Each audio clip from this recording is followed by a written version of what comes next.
Sound check 1 2 1 2. Can everybody hear me now? What's going on with the show? And nobody have been hearing me. Thanks for letting me know, babes. Jam Bams, you're the best. Hit this like, Food Dog. That's the first message I see from you on a Friday night. Nana Ape is in the house too. How you been, Nana Ape? I've missed you a lot, Nana Ape. Hopefully you've been in great spirits. But anyways, as I was saying earlier, so I have to repeat it since no one was able to hear me then. Now I see the thumbs up. Good evening, brothers and sisters. How's everybody doing on a Friday evening? Hopefully you had a great time today in the market. Really a wonderful market, especially with all the things that are happening. We're going to talk about a few good things, like some headlines, some cool things.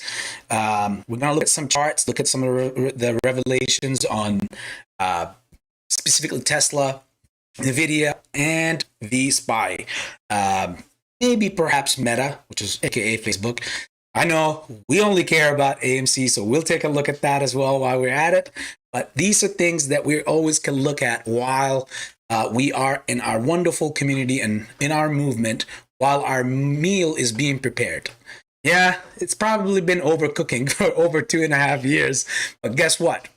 Everything in its right time is perfect always. One gulp, please. But yes, I gave everybody shout outs from the top. And Frankie. Oh, sorry, I almost said the real name. I'm eating Kenny's pool. How are you, brother? Hopefully you're doing great. You always make me hungry at any given time that I open up my freaking Facebook. That you always got some real good meals or stuff being, uploaded and ready to sell. So too bad I'm not in that area, right? But one day I'll taste it. One day I'll eat from there. Kyle, wearing my old AA sweater and holding my popcorn. Hey, well, hold on tight. Trey, how are you doing? Thanks for letting me know about the be muted, as everybody did too. David Love, how are you, sir? Hoping you're having a great evening. Let's see. Smith, how are you, sir? Every time I see that, you keep reminding me of that wonderful Matrix trilogy. So great picture.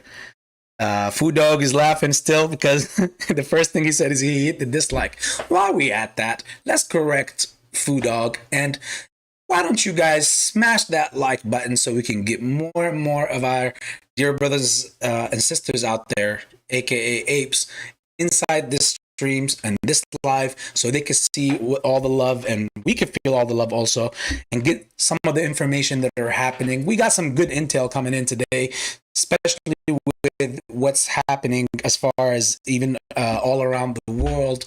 And perhaps some AB predictions. You know how we feel about predictions. We're very worried about predictions. We don't normally make predictions, but since we can't, or I don't like to make them with AMC, as far as date calling, no one said anything. We can't do it with other stocks or with the market. So AB's going to give you some predictions today that he's personally involved with. So we'll see how that goes. Let's see. This Miss Chase is in the house, as I've said. It looks like we're all ready for takeoff. Rich Ape is in the house. I'm gonna keep going against you.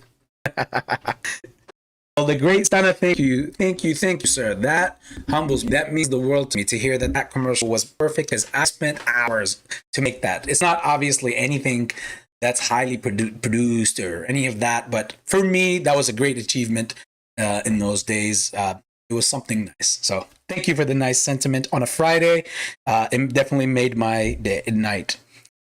Glad to hear that everything is well, Miss Chase.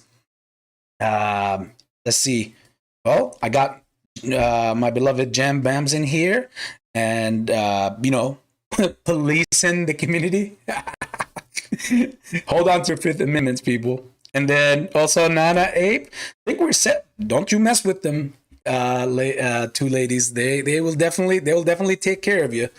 And if you get taken downtown to the Justice Center on a Friday night, you're spending until Monday morning. So hold on tight and let's be ready for the show. Mr. McCowan, right before I started, you jumped right in. How are you, sir? Hopefully you're having a great evening as well. So let's start with this. You seen the title of the video? It says I see you, Kenny boy, and all this stuff. And I think it'll be very fitting that we start with sharing that um, use about Kenny boy. So let's start right here.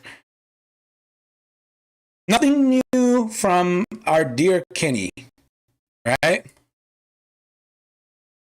So we start off with this.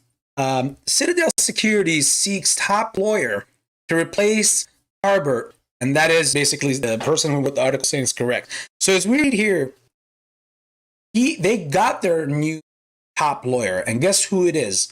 An ex-SEC senior advisor by the name of Ryan Van Grag. This guy right here with the blurry picture that is looking up like he's professional person. He takes on the legal chief duties. He temporarily replaces departing Heath Tarbert amid HQ move. Now, we will talk about where he went, where Tarbert went, because it's not over for him. For these people, it's literally like a revolving door. These people come in and go, and they obviously all take care of themselves.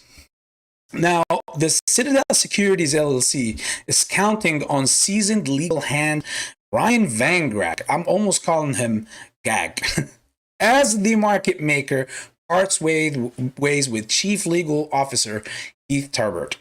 Tarbert joined Citadel Securities in 2021 after serving as chairman of the Commodity Futures Trading Commission. Looks like everybody that's with Citadel as a market maker is in a place that directly affects positions or basically futures or the markets. The top U.S. derivative regulator. Wow. As Citadel have, of course, they are the largest options and derivatives, handler in the country. Of course, they would have somebody who used to be the chairman of the derivatives regulation market in the US. He's set next month to join, guess who? Stablecoin issuer, Circle.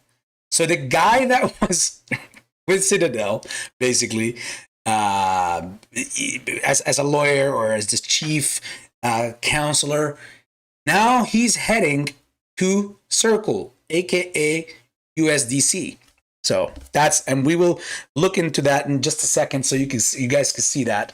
We can read into that a little bit more because all this kind of connects to all the stuff. For the meantime, Van Grag will handle day-to-day top legal duties in his role as general counsel for Citadel Securities, while the company looks for permanent successor to Tarbert, said spokesman David Miller.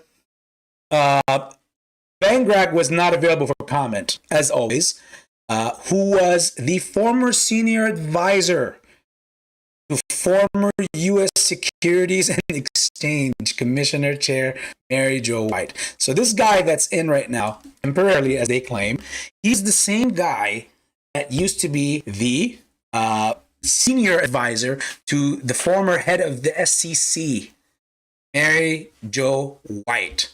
And now this guy's here while Tarbert is heading over to Circle. And you'll see how Circle means a lot. A lot of people, if you don't know what Circle is, we'll get into it now because we want everybody to be up to date, correct? So basically, as you can see here, and they continue to talk on about like Citadel Securities is a separate entity than Citadel LLC. We all know this. This is part of when they took the other one so that they can go public with it and obviously get a sell partnership of up to is like a small amount, but it's still huge for a public Citadel company that never did some such thing with Virtue and who was the Paradigm. So that they can most likely, as three market makers could also the other two, Virtue and Paradigm, are heavily into the crypto world and the blockchains, and that puts all three in a heavy alliance as the three musketeers that will ultimately make the complete platform as market makers for the crypto blockchain. Been saying this since 2021, and now it's almost like everything, all the board is set, and now it's all about the chess game that is about to ensue. Coming right ahead. Let's see in here. Did Frankie say man? Frankie is my brother, man. By the way, Frankie Muhammad, if you could hear this, I'm looking through the chat to see if he was in here. I don't see it, but if you hear me, Frankie Muhammad, assalamu alaikum, brother. And to all my beloved content creators out there, much love to all of you guys, whoever you are, wherever you are. AB's saying much love. So, continuing here, you were wondering, what is Circle, AB? Some of you. I know some of you really sophisticated apes know already a whole lot and could teach everybody, but let's say to everybody else, Circle is basically now, if you can read here in the top right corner, began as a peer-to-peer payment technology company that now manages the stablecoin USDC, a cryptocurrency for which of the value is pegged to the US dollar. It was founded by Jeremy Allaire and Sheen Neville in October 2013. Circle is headquartered in Boston. So when the much coveted and awaited for USDC that obviously AB does not like, so AB is not a financial advisor, and also on top of that, AB doesn't tell people how they should feel about something, but this is just my opinion. AB does not like USDC. You might be wondering why. Well, there's many reasons. Everybody has different reasons. AB is one of those conspiracists, as they like to say, who values his privacy a whole lot, and I don't like to be controlled or be looked at by anyone. So with USDC, you're technically going to be, in my humble opinion, controlled directly from all angles. You will be this rat in a cage. Sorry for the example. You know, I ran out of examples, so I had to just choose one. That's the first one that came to my head. You, nevertheless, you'll be controlled from every angle based on what you spend, how you spend, where do you spend, what you can do. If you don't play by the rules, we take what you can spend, and then now you are on the streets saying, please, please, please, please, please, and you'll be a good pet. Maybe he doesn't like to be a good pet. Maybe he likes to be no pet in general. There's no good pet or bad pet. We're humans and we don't want to play the role of a pet. I don't want to be controlled. I don't want to be microscoped upon every move that I do with my life because it's already a very short one. So let me live, you know? So that's why Bitcoin for AB mainly. And of course, all the decentralized, crypto blockchains, XRP, and we can go in that different different direction. But nevertheless, we got the person that is already has established, according to the rumors that have been very established since the end of 2021, throughout the majority of 2022, that Citadel has already been playing and working and already have the platform ready to go for crypto market making. And they already even have the ETFs that will be on board. They have many of the crypto applications, like all the blockchains that are already also on like, basically they're saying on game. They already got all the other brokers like the Charles Schwab and all these guys' approval, consent. Well, why wouldn't they? Why wouldn't all these brokers say yes? They're already getting a lot of money from payment for order flow from them. So that's just another source of income, right? So with that being said, you guys are probably wondering, is like, what's up with AB on a Friday? He's a little too humoristic. Well, why not? It's a Friday. I'm drinking water. Not what Billy is having.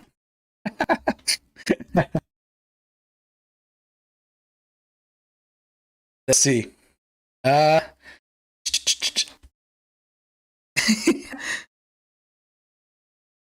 Everybody loves watching CSI. Hell yeah. CSI is definitely funny. All right, people. Let's see. Is everybody hitting that like button, by the way? Because we just getting warmed up. you are hitting the like button, put the thumbs up in the chat. Let me know how you're doing. I'm just kidding, guys. Just putting it out there so that we could get more and more of our family members in here while we dive into this stuff. It's not going to be a very, very long. I know whenever I say that, we end up going for like 3.5 hours. So don't call me on it. Don't quote me on it. I'm not going to lie this time. I definitely will make sure that we don't go that long this time. I doubt that we will eclipse much longer than an hour. I'd say probably even less, because I want you guys to have your fun on a Friday night. Yet I have to get all this stuff done out of the way and then go attend to mine. Now, what else are we going through? What happened with the market today? Now that we got done with Kenny Boy and Citadel and Circle, now you understand what's looming around us. Who went from where to where? Who was at Citadel and now our head chief counsel at Circle, and the USDC company that obviously, AB doesn't like, as he said, because I don't give financial advice. If you also don't like USDC, put down your comment here in the chat so I can see who loves USDC in here and who doesn't.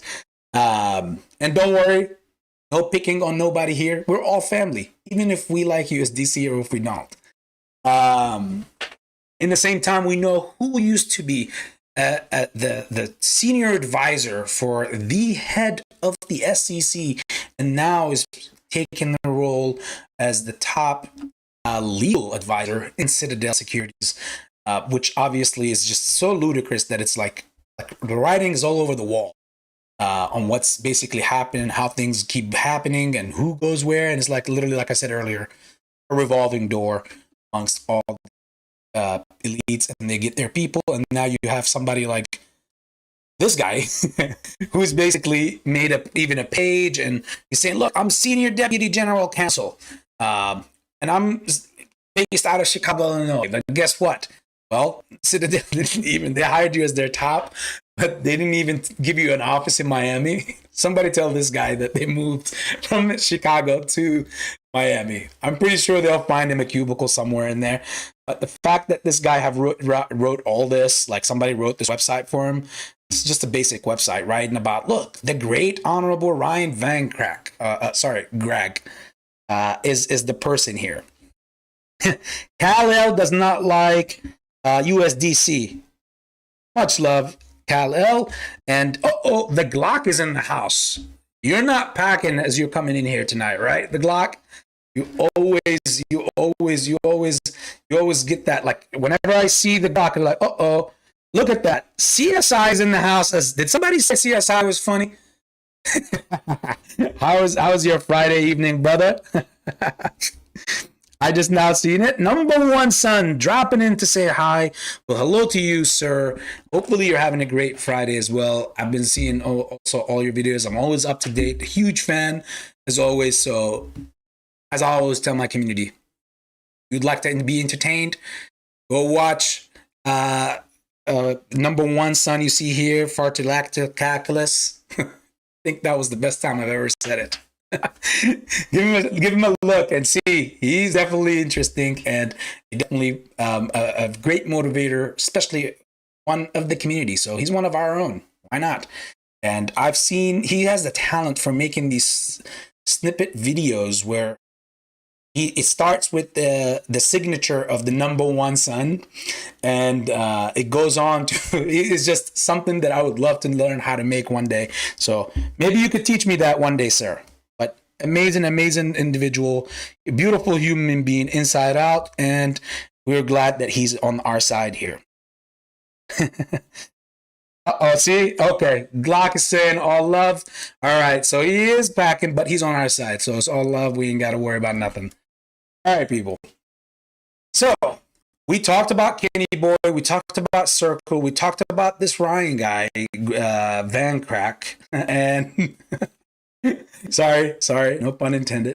Now we can talk about the market today. What happened with the market today? We've seen that today that the market was moving up, and it went down, then it rebounded, then ultimately closed on a negative edge. But all of that is, believe it or not, because some Fed remarks, I think it was Gillespie or Gililo, whatever their name is, the Fed member that said this.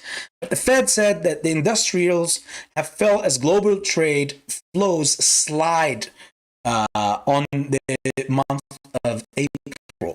So I think it fell by 3.2%, if I'm not mistaken. As we open this together, if Market Watch gives me an ability to read it without having to subscribe to their rather very interesting content, at the end of the day, they're still giving us some. So I'll be nice. But as you can see here, the global trade flow slumped in April, largely reversing big gains in the previous month. It reflected. And of course, Market Watch does what they do. Thank you, Market Watch, regardless. Anyways, but I can sum it out to you because I know what this was basically more about throughout the market. So basically, it slumped in the month of April by 3.2%, and it gave up those gains, but it's ramping up where?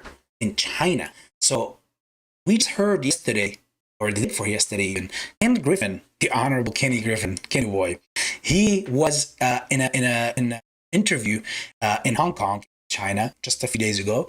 He was talking about seeing how China is going to overtake the demand in the market, global market, and all that stuff. And that's nothing new.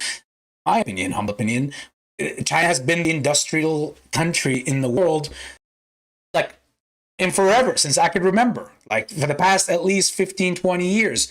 Everything, all the major companies, whether it's Tesla, whether it's BlackBerry, whether it's back then when BlackBerry was a company, Nokia, all these companies, and anything and everything you buy is technically made in China. When you see on the back, made in China. So guess what?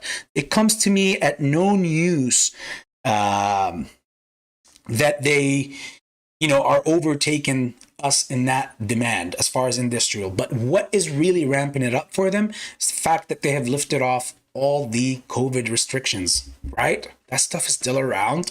People still are going off on it. Sorry, I'm not taking no shots fired at anybody who believes in it and all that stuff.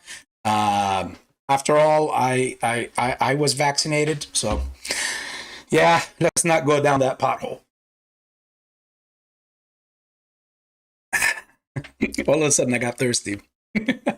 But yes, so they lifted off all the restrictions on their COVID for the market. So they're able to ramp up all their production and obviously put it out, which basically is ultimately, yes, worse for some other regions, but for us, still good because we get our products. Now, there was many other talks as for the rest of the market, as like grain, corn, all had multiple, like they all went to almost total highs on the month, on the year, simply because of the supply and demand, and because of the droughts and the less supply of corn. So one thing I will say right here, since they're specifically talking about grain and corn, capital letters, Adam, Aaron, doesn't matter if me and you don't see eye to eye. But one thing I remember hearing a long time ago is that you got enough supply of corn to last us for 5 years. So hopefully our great popcorn that's on the shelves does not go up tremendously in value. And if it goes up in value on us, it's fine. But hopefully it doesn't go up in cost on the manufacturer, which is you guys. I know you guys are sourcing it, but I'm just quoting you. You said we have enough popcorn for 5 years. We need it now. You know why we also need it now? Not because AB said it or because the market said we need it today. That's because El Nino is around the corner. And you're probably wondering, like, what is El Nino? Who is El Nino?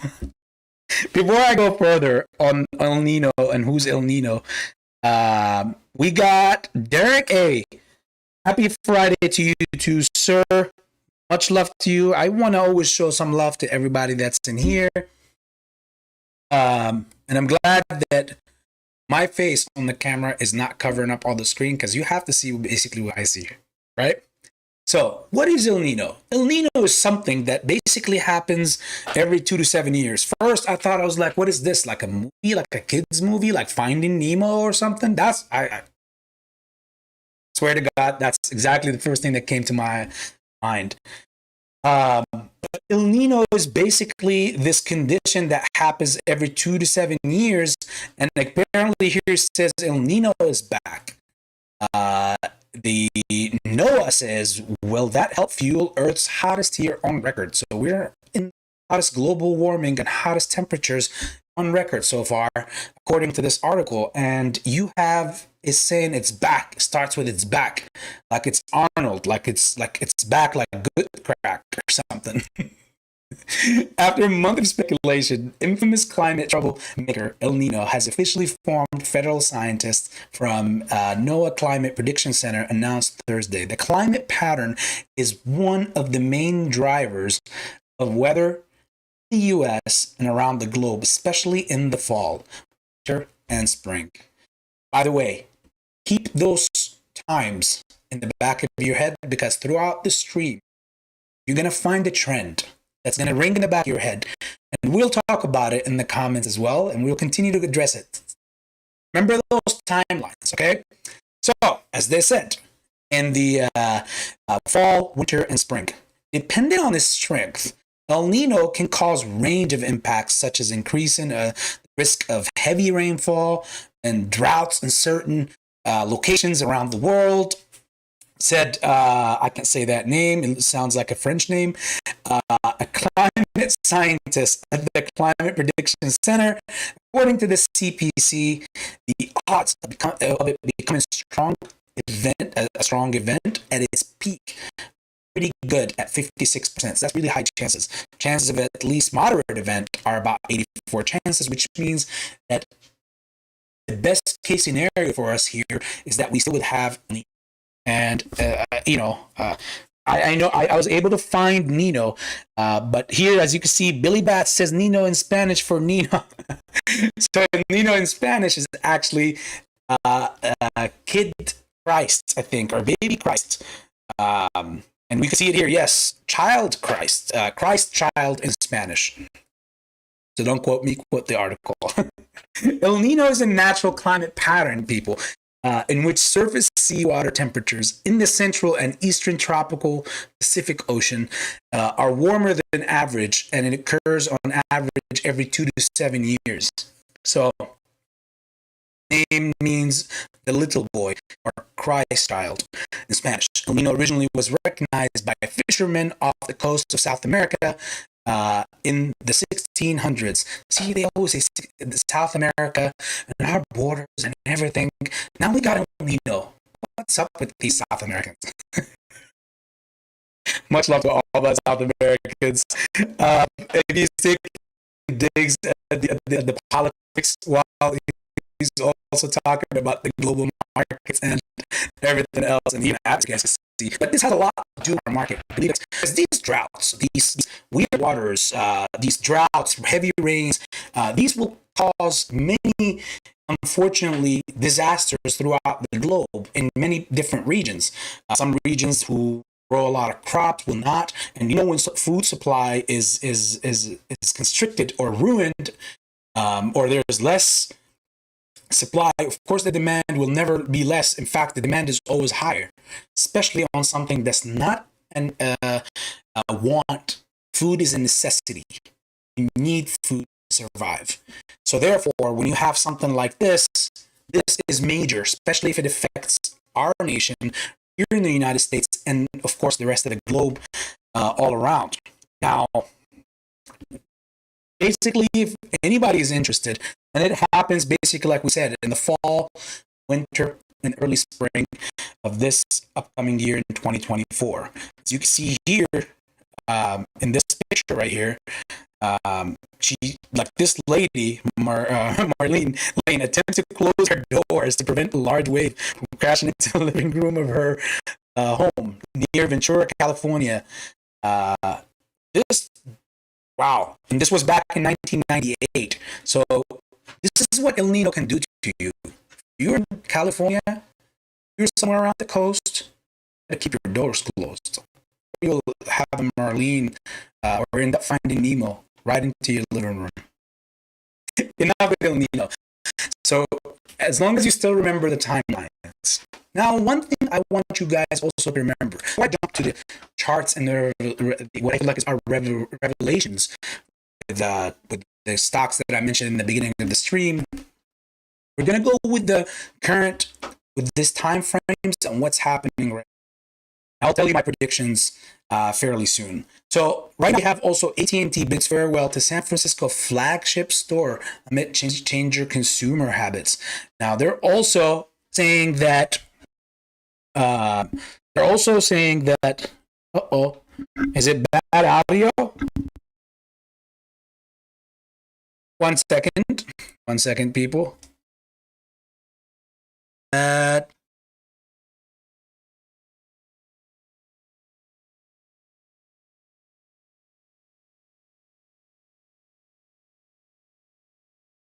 One second.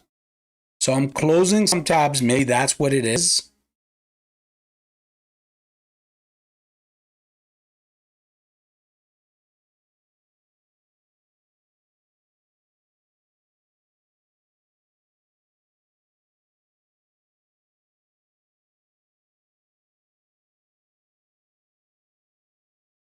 Is it still choppy, people?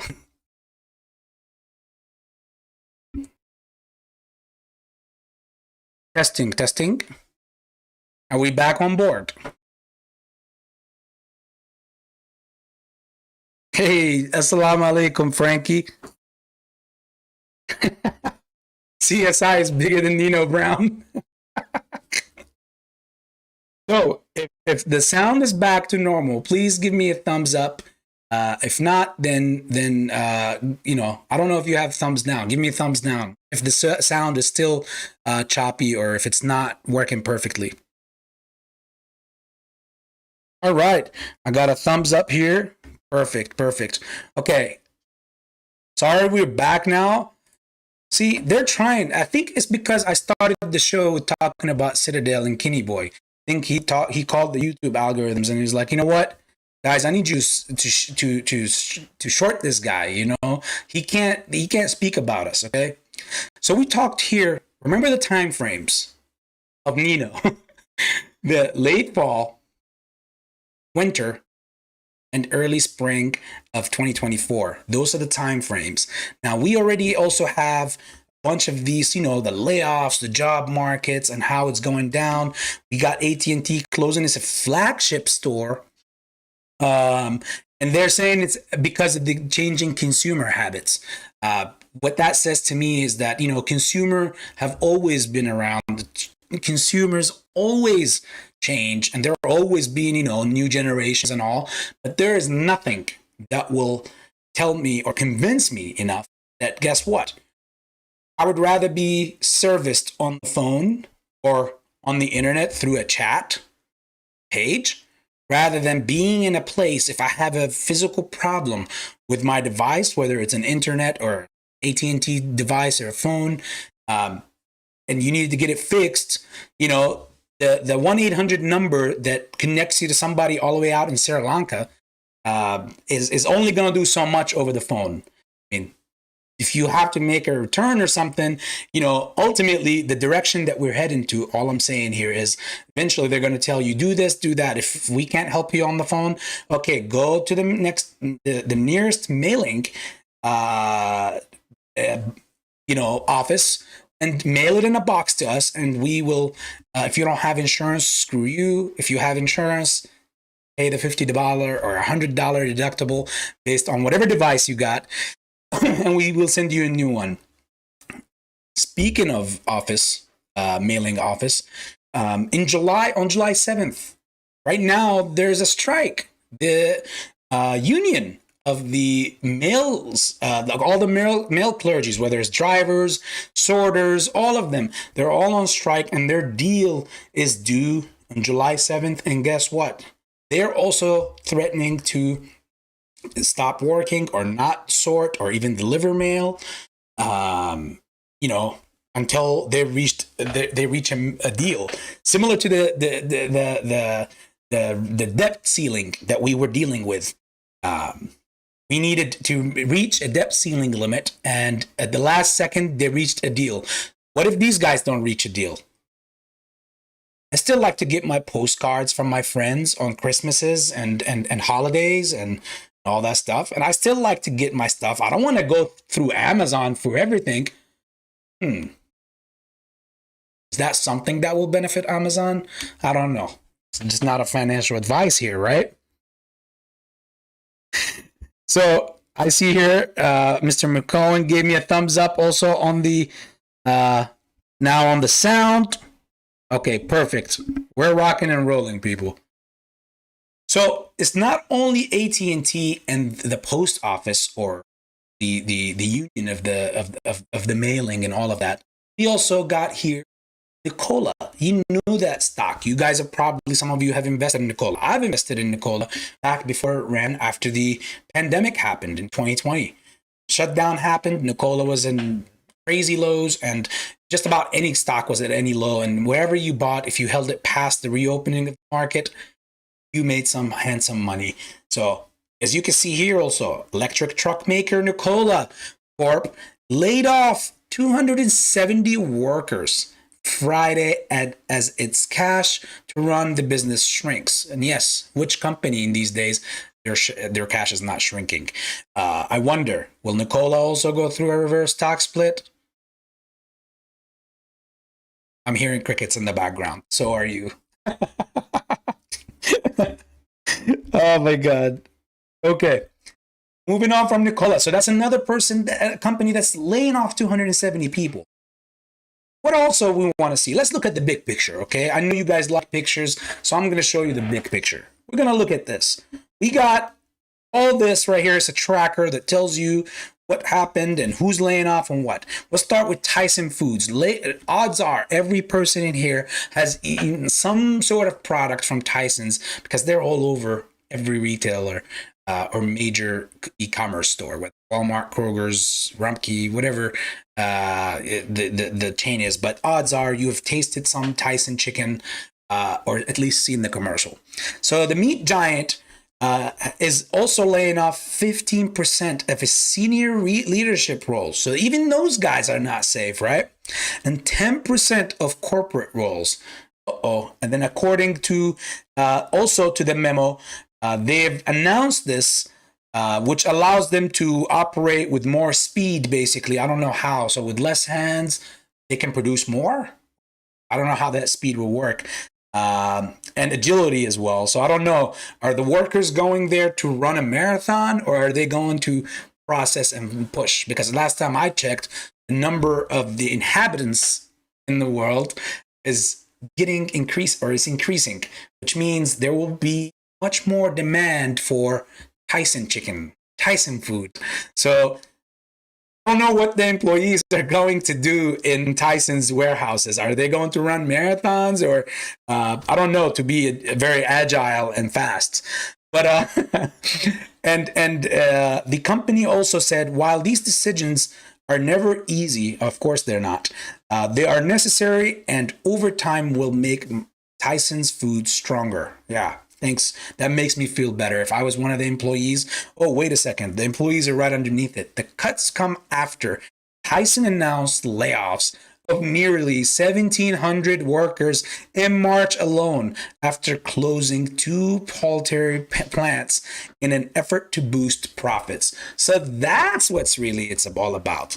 There is no such thing as about speed and agility and the Olympics and what have you. No, this thing is about maximizing profits. And I understand it's another form of a reverse stock split, but on a physical perspective. So basically this meat giant, no homo.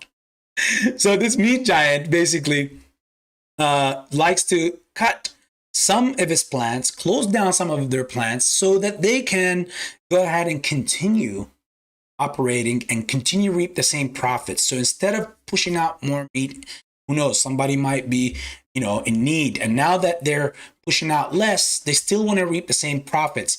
Not only are they saving by not paying as many heads, but also they will pump up the price on the product, therefore making the consumer even hurt more. Not only is there less supply, but you even paying more for it, which is, in my opinion, a way to rip somebody off and smack them in the face at the very same time. What do you guys think down here? Let me see. Are you guys behaving? What do you guys think? Oh my God. All right. And and besides Tyson Foods, let's see 3M. The manufacturing behemoth, everybody knows 3M, announced significant layoffs as part of another major restructuring plan. Brand behind Post-it notes and Scotch tape said in a statement it would lay off 6,000 staff around the world. Those cuts are in addition to the 2,500 manufacturing roles the company eliminated in January. So on a total so far, 8,500 people they have laid off just from the beginning of this year till now. And 3M also announced several mass layoffs in 2019 and 2020. Holy moly. So these guys, even in 2019 and 2020, when they were getting all these free EBL and SBA loans that they don't have to pay back, and okay, we'll keep it on the lush. I don't want to get political. And all that stuff, you mean to tell me that they're still laying off people since then? I mean, this year alone, they laid off over 8,500 people. Remember in the El Nino story, fall, winter, and early spring of 2024. Remember those dates still. We're moving on to Lyft. Lyft, the rideshare company. This one probably boggles me more than any of those other ones. You know why? Because Lyft says basically it plans to significantly reduce its workforce. David Risher told employees in another round of layoffs so they already did one, that reports said could affect hundreds of company staff members. The announcement follows Lyft's move in November to cut 13% of its workforce, citing fears of a looming recession. November. Let's go back to El Nino. Fall, winter, spring. Okay. November falls into what? What do we classify it as? End of fall or beginning of winter? You guys can debate that into the chat, right? They're going to cut 13% of their workforce. And this boggles my mind because, again, as a Lyft, like, what is your overhead? You're technically not claiming the employees. They're not your employees. They're all operating on 1099s. And same thing with Uber. So you're not paying for their cars or their gas or even their benefits. You're not giving them anything. They're just private contractors. So what is it why are you laying off people? What are you laying them off for? You don't want people to pick up people? I don't understand. Is this a way for you to bankrupt your company? I don't know. Or unless they're trying to just, let go or lay off people who are in the corporate part of the company. But how many of those do you need? Every time, if I call customer service for Uber, Lyft, I'm always speaking to somebody, like I said earlier, out in Sri Lanka or India or somewhere outside here. So what's your overhead? Why are you laying off? What are you hurting from? Everything you're making, you're not even working for. Sorry, this is just my humble opinion. Sorry, Lyft. Sorry, Uber. You also got Whole Foods here, who are also expecting to lay off an unspecified number of employees because, they just probably, feel like, why would we share? But yeah, they're also laying off people, but we want to be on the list. Deloitte, consultant giant, is laying off 1,200 employees. Very, very, respectfully, and they're saying it very unshamingly. So they're laying off 1,200 people.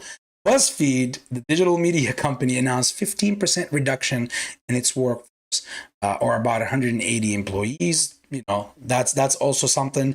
David's Bridal. It looks like we're not heading into a season of a lot of brides and weddings and all that, because apparently they're eliminating almost near 10,000 jobs in their respectful domain in the wedding and celebration bridal business. Walmart is also doing laying off more than 2,000 workers at 5 U.S. warehouses that fulfill website orders that came weeks after America's largest private employer warned it's in for a tough year ahead. So I'm pretty sure they didn't just watch that or listen to that person. Walmart is one of the biggest, if obviously the biggest, retailer in the world, in the globe. So therefore, they know things ahead. They will tell you if things are bad. They will tell you first. The retail giant is cutting more than 1,000 jobs in Texas. Sorry, my Cowboys. 600 jobs in Pennsylvania. Sorry, my Steelers fans, family. 400 in Florida. What do they have? The Gators and the Dolphins. And 200 in New Jersey. That's 200. It's safe to say that Aaron Rodgers won't be one of them. And we also have McDonald's, who's also going to be laying off a lot of people. They haven't announced exactly how many, but they have over 150,000 employees, in which 70% of those 150,000, believe it or not, this was shocking to me, are all outside the United States. So the United States basically houses only 30% McDonald's employees. Bed Bath & Beyond, they're bankrupt. This update tool here does not, I guess, understand that even when they're bankrupt, they still need employees, but they're also laying off people even when they're bankrupt. Shout out to Bed Bath & Beyond. We see even if we go a month ahead in March, earlier, we see that Facebook was letting go, and they let go of a lot. They laid off 10,000. You see here an additional 10,000. And then in November of this past 2022, they approximately eliminated about 13% of its workforce, or 11,000 jobs. So they've been laying off over 30,000 employees leading up to this moment. This is meta for you. Definitely rough times coming ahead. Look at this, and the list goes on and on. Disney, 7,000 people laying off. Accenture, 19,000 jobs worldwide. Also, Amazon is cutting 9,000 jobs, and staffers eliminated this year to around 27,000. So over 30,000 people have been cut. Even Indeed, the online thing, the job listing thing, they're finding people jobs, laying off their own. It's so backwards these days, man. What a world do we live in, right? SiriusXM, 475 people. It shows you here, even if we go down, all these companies have been doing these layoffs. Which ultimately, what does this do? This keeps ticking up slowly and slowly, the job reports that come in monthly. But since it's also a month behind, as always, you're by the time that the big, basically kabuski comes around, it'll be perhaps what, end of this year, fall, end of this year, perhaps. We'll carry on, and then we'll discuss that even a little bit. Let's see.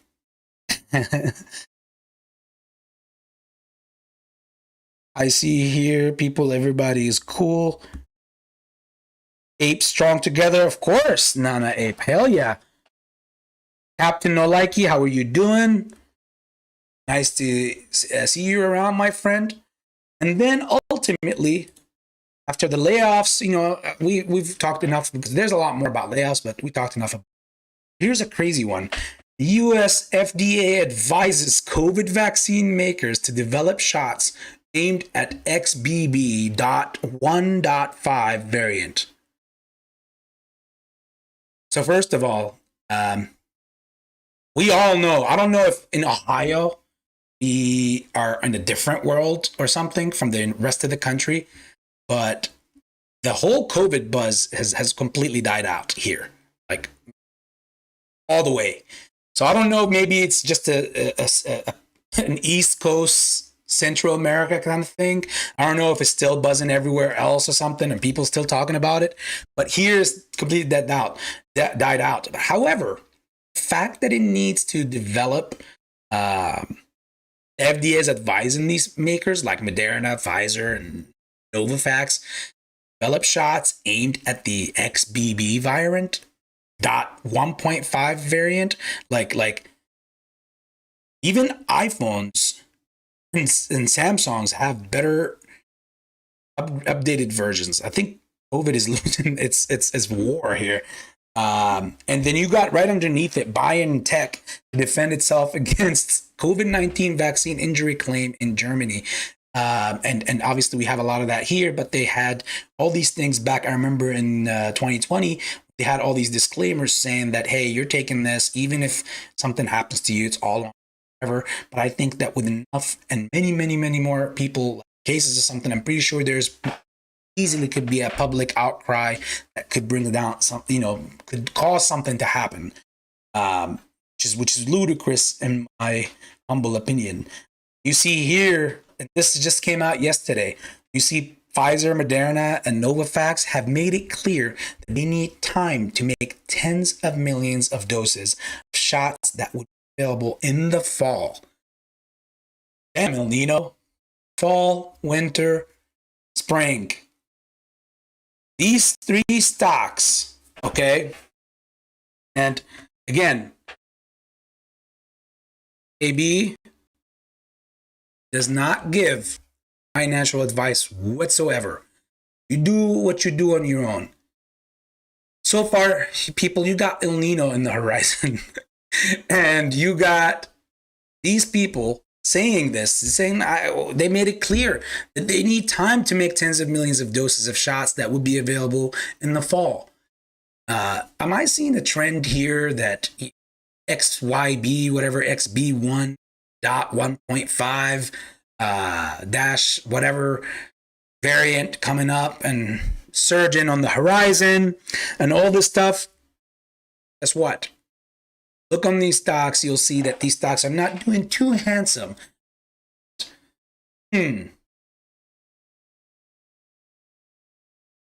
Protect yourself and be safe, people out there, all right? Moving on. Now we go to the final part of at least the presentation before I give you the predictions, AB's predictions slash, the charts afterwards that we will probably have some fun with. Hopefully so far you love this presentation, people. If you loved it, please give me a thumbs up on the chat. Also give me a thumbs up in the chat and talk about it, and show me some hearts that come across the screen and all of that. Thank you for that, people.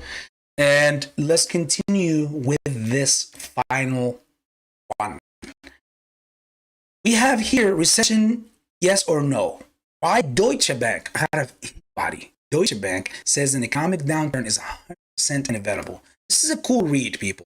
I found that it's important to share with you, my beloved brothers and sisters in here.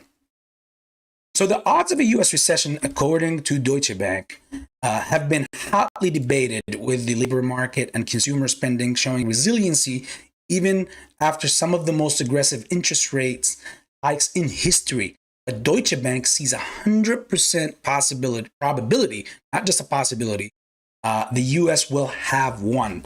Now, the short-term benchmark Fed funds rates stand at the highest level since 2006. I wonder what happened back in those days, just 2 years earlier than that. But inflation still twice the Fed's goal. Fed Chairman Jerome Powell warned after the Fed Policy Committee meeting on Wednesday, more rate hikes will likely be necessary to further cool inflation. So, guys, this is very, very, very dangerous. Here's why. So basically the Feds, and they've always operated as this, but now we're seeing it at its finest. The Feds can inflate and deflate the economy as they see fit. Now they're in a position where they completely can in real time deflate and inflate the entire economy globally, not just here, intercontinentally. At any given time, as they see fit, depending on what player does what they want to do or how they feel that day. They can easily, get some reports, some data, and say, guess what? Inflation is not this. You know what? We're going to hike rates. Boom. Markets react. We have mini recession. Okay. No, never mind. We're going to go ahead and stop. We're not going to add another one this month or blah, blah, blah in the next FOMC meeting, because we want to let the market react to the 12 hikes that we have, 12 plus hikes that we've made hawkishly in this past year or so. So this is important. Now, looking ahead, you see nearly all the committee participants view it as likely that some further rate increases will be appropriate this year to bring inflation down to 2% over time, Powell said. So the Fed's median forecast for the Fed fund rate this year is 5.6, up from 5.1 in March. So bull market, yet in terrible, what's the best word here? I don't know. Help me out, people. Bull market in the weirdest climate. We'll just use that. From 5.1 in March and above the current Fed funds target of 5% to 5.25. So we're very, very, very higher than, much higher than what they even have as expectations, even at the worst case scenario. While more rate increases could bring inflation down to 2%, but at what price? It's a very, very fair and valid question. We all ask this question. I know out of everybody, Deutsche have probably should be asking this question. Recession says David Folkerts Landau, Deutsche Bank chief economist. The U.S. is heading for its first genuinely policy-led boom-bust cycle in at least 4 decades. That's pretty big that and terminology that this David guy is using. The inflation we see was induced largely by expensive fiscal and monetary policy. So basically, he's saying that, yeah, all that crap that they were handing out in the pandemic shutdowns and the easy money policy that was happening throughout 2021. Go ahead, here you go, money, all this stuff. That's going to result in the biggest boom that we've seen. So that's according to David, right? The inflation we see was induced largely by expensive fiscal monetary policy and the aggressive rate hikes needed to tame that have now materialized. Avoiding a hard landing would be historically unprecedented. So basically, he's saying it's basically impossible to a hard landing. While the Fed members are still saying that inflation is transitory. What's Deutsche Bank's prediction? Okay, that's interesting. Before I say mine, let's see what they say here. At least one more 25 basis points increase to the Fed fund rate in July. So since we didn't have one now, maybe another one in July. While some progress has been made on bringing the labor market into better balance and reducing inflation, both remain far from the Fed's objectives, it said. So, and that is true. Consumer spending, this is an important one, slowing with excess saving mostly spent by October. So they're predicting here that people have already spent, all the money they had throughout 2021, the easy money they had 2020, 2021. Most of it was kind of drained in 2022. And now we're draining just the last bits of it. And mostly it's going to be, even the savings are going to be mostly gone for most households by October. I mean, I don't trust banks. But when it comes to banks knowing what people have in their accounts, I gotta say, I'm gonna trust them all the way, because that's what they do best, is know exactly what's in your account, and they know everybody's spending habits. Excuse me. So they're expecting that by October, majority of the savings, even not just the money that they have, will be spent. Unemployment rate, another important point, creeping up to just above 4% by year's end, and 4.5 in the first 3 months of 2024. And Nino comes up again. So they're saying here that an employment rate and then the consumer spending by October, which is in the fall. We got the unemployment rate creeping up to be higher and higher, to be 4% by the end of the year, again in the winter, and 4.5% even worse in the first 3 months of 2024. May's jobless rate was 3.7. So they're predicting that by end of the year, it'll be 4%. By beginning the first 3 months of the new year, 4.5%. While I personally think it might be even tougher the first 3 months of 2024. Oops, I'm giving some hints about my predictions already. So I got to take them back for now. But that's what Deutsche is expecting. Now we have the economic growth. A moderate recession beginning in the final 3 months of the year, continuing through the first 3 months of 2020. Next year, the economy will contract by 0.4% compared to 1.4% growth this year. This right there literally stole from my mental, from my brain. They stole my prediction, I personally think. But my prediction has different also exact, the reason why all this I brought in and put all this together right here today is because it all aligns with the way that I also feel about it.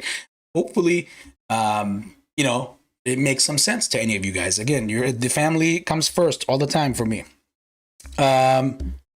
Let's see. I have...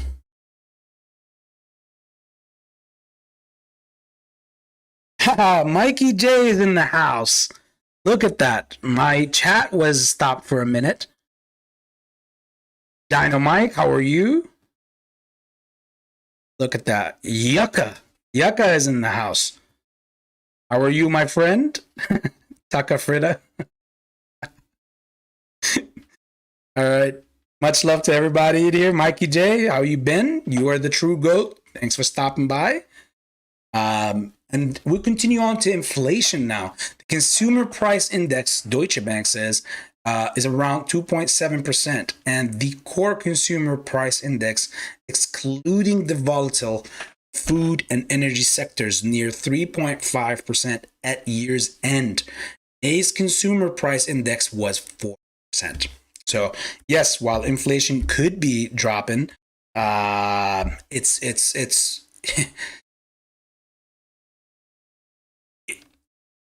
by the time that inflation comes down, which anything that goes up must come down, but in real reality, that's not something that we really, the way that it went up was self-contracted. And even Deutsche Bank here is saying it. Even the enemy, even the devil is saying, yeah, this was done by us, or not by them. Now they're pointing the finger at the federal, because the federal is the feds is the ones who are issuing all of this monetary policies, easing money in the past first 2 years of this 2020s, the roaring 2020s. And of course, all these rolling out SBAs and stimuluses and everything have put us in this position now, especially after very hawkish 2022, for the entire beginning of 2022, all the way to the end of October of 2022, before the end of that cycle of nothing but hawkish, and bad, bearish momentum throughout the economy and the stock market. And that changed by the end of October. All leading up to now, we've been in a different trend, slowly stepping up, to what I think eventually is gonna result in a big, kabuski. There are other risks too.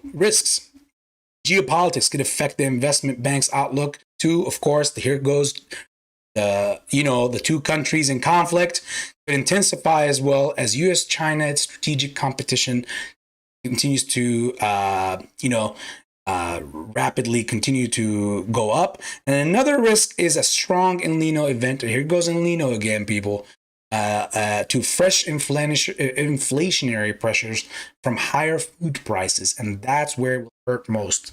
Talking about fall slash winter, the strongest months of the year, or the roughest months of the year on the nation, um, or in the globe in general, and having this climate thing happening, this El Nino thing, top of that, having shortage of food supply, yet if since it's less, that means somebody else is going to reap a lot of profits. So if I was you out there, I will go and buy all the tomatoes in the market, and and put them in the freezer or something. But nevertheless, hopefully you're self-sustained. You got your own vegetation and stuff like that, because I have a huge feeling that this winter is going to be a very hard winter, both at the spending at the stores, and also at the table with the family. So make sure you secure those two things to the best of your abilities, family. Are there any bright spots? Well, yes, there are, because eventually they're going to allude to here that the feds will start unwinding rate hikes, which I know the banks are so excited about. In the near term, the expected drop in inflation and recession will prompt the Feds to start cutting rates in March 2024, he said, which is alluding to Jerome Powell. Just as the Fed aggressively raised the fund rates, Deutsche Bank expects cuts to come just as fast, in 50 basis points to 75 basis points, until reaching 2.625, which is the place where they're basically almost all banks can make commercial loans and retail loans and every kind of loan out there without getting completely, obliterated, like SVB and Signature Bank and a few other commoderates did. Now, this down here is credits. So let's give Medora Lee some credit for this wonderful article. I thought it was beautiful. This was the Deutsche Bank expectations or predictions. So I'm going to give them a round of applause, because I personally think for the first time a bank was right. They say the best teacher in pain is the best teacher in life. I think with all the pain that Deutsche is going through, I think they've learned a lot. Not that they've become a great bank. Once a bank, always a bank. So, but at least for now, they're playing the humble role and they're playing the truthful role. I think there's a lot of merit and truth there to exactly what they're saying. Now, let me open this thing in the background.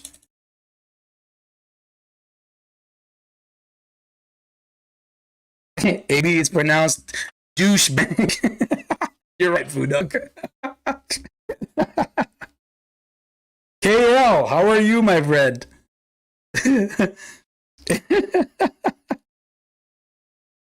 Yeah, me too. Who's ready for the banks to burn? Mikey J? Oh, I'm an Arab by descent, so I can't say such things as burn, and I can't even say other terms because you'll be algorithmically triggered.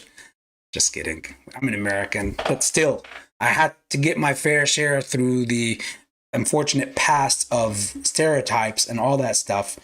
And that's another life for a different day that we could talk about, but it'll definitely be a very emotional one. That's for sure. Let's see. My charts are lagging. Hopefully it doesn't affect the stream. Let's see. Also, not just my charts, but also my video over here. Who's shorting AB's stream?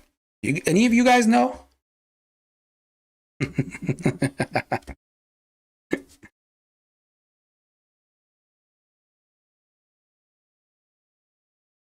All right.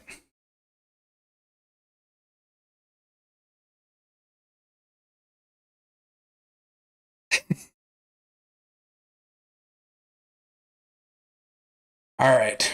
So here is I'm going to upload soon my charts. I'll give you guys my predictions for the end of this year. If you guys have any questions, go ahead. Please feel free to put them in right here in this time. I'll look at some of them and go through them accordingly. I am loading the charts now.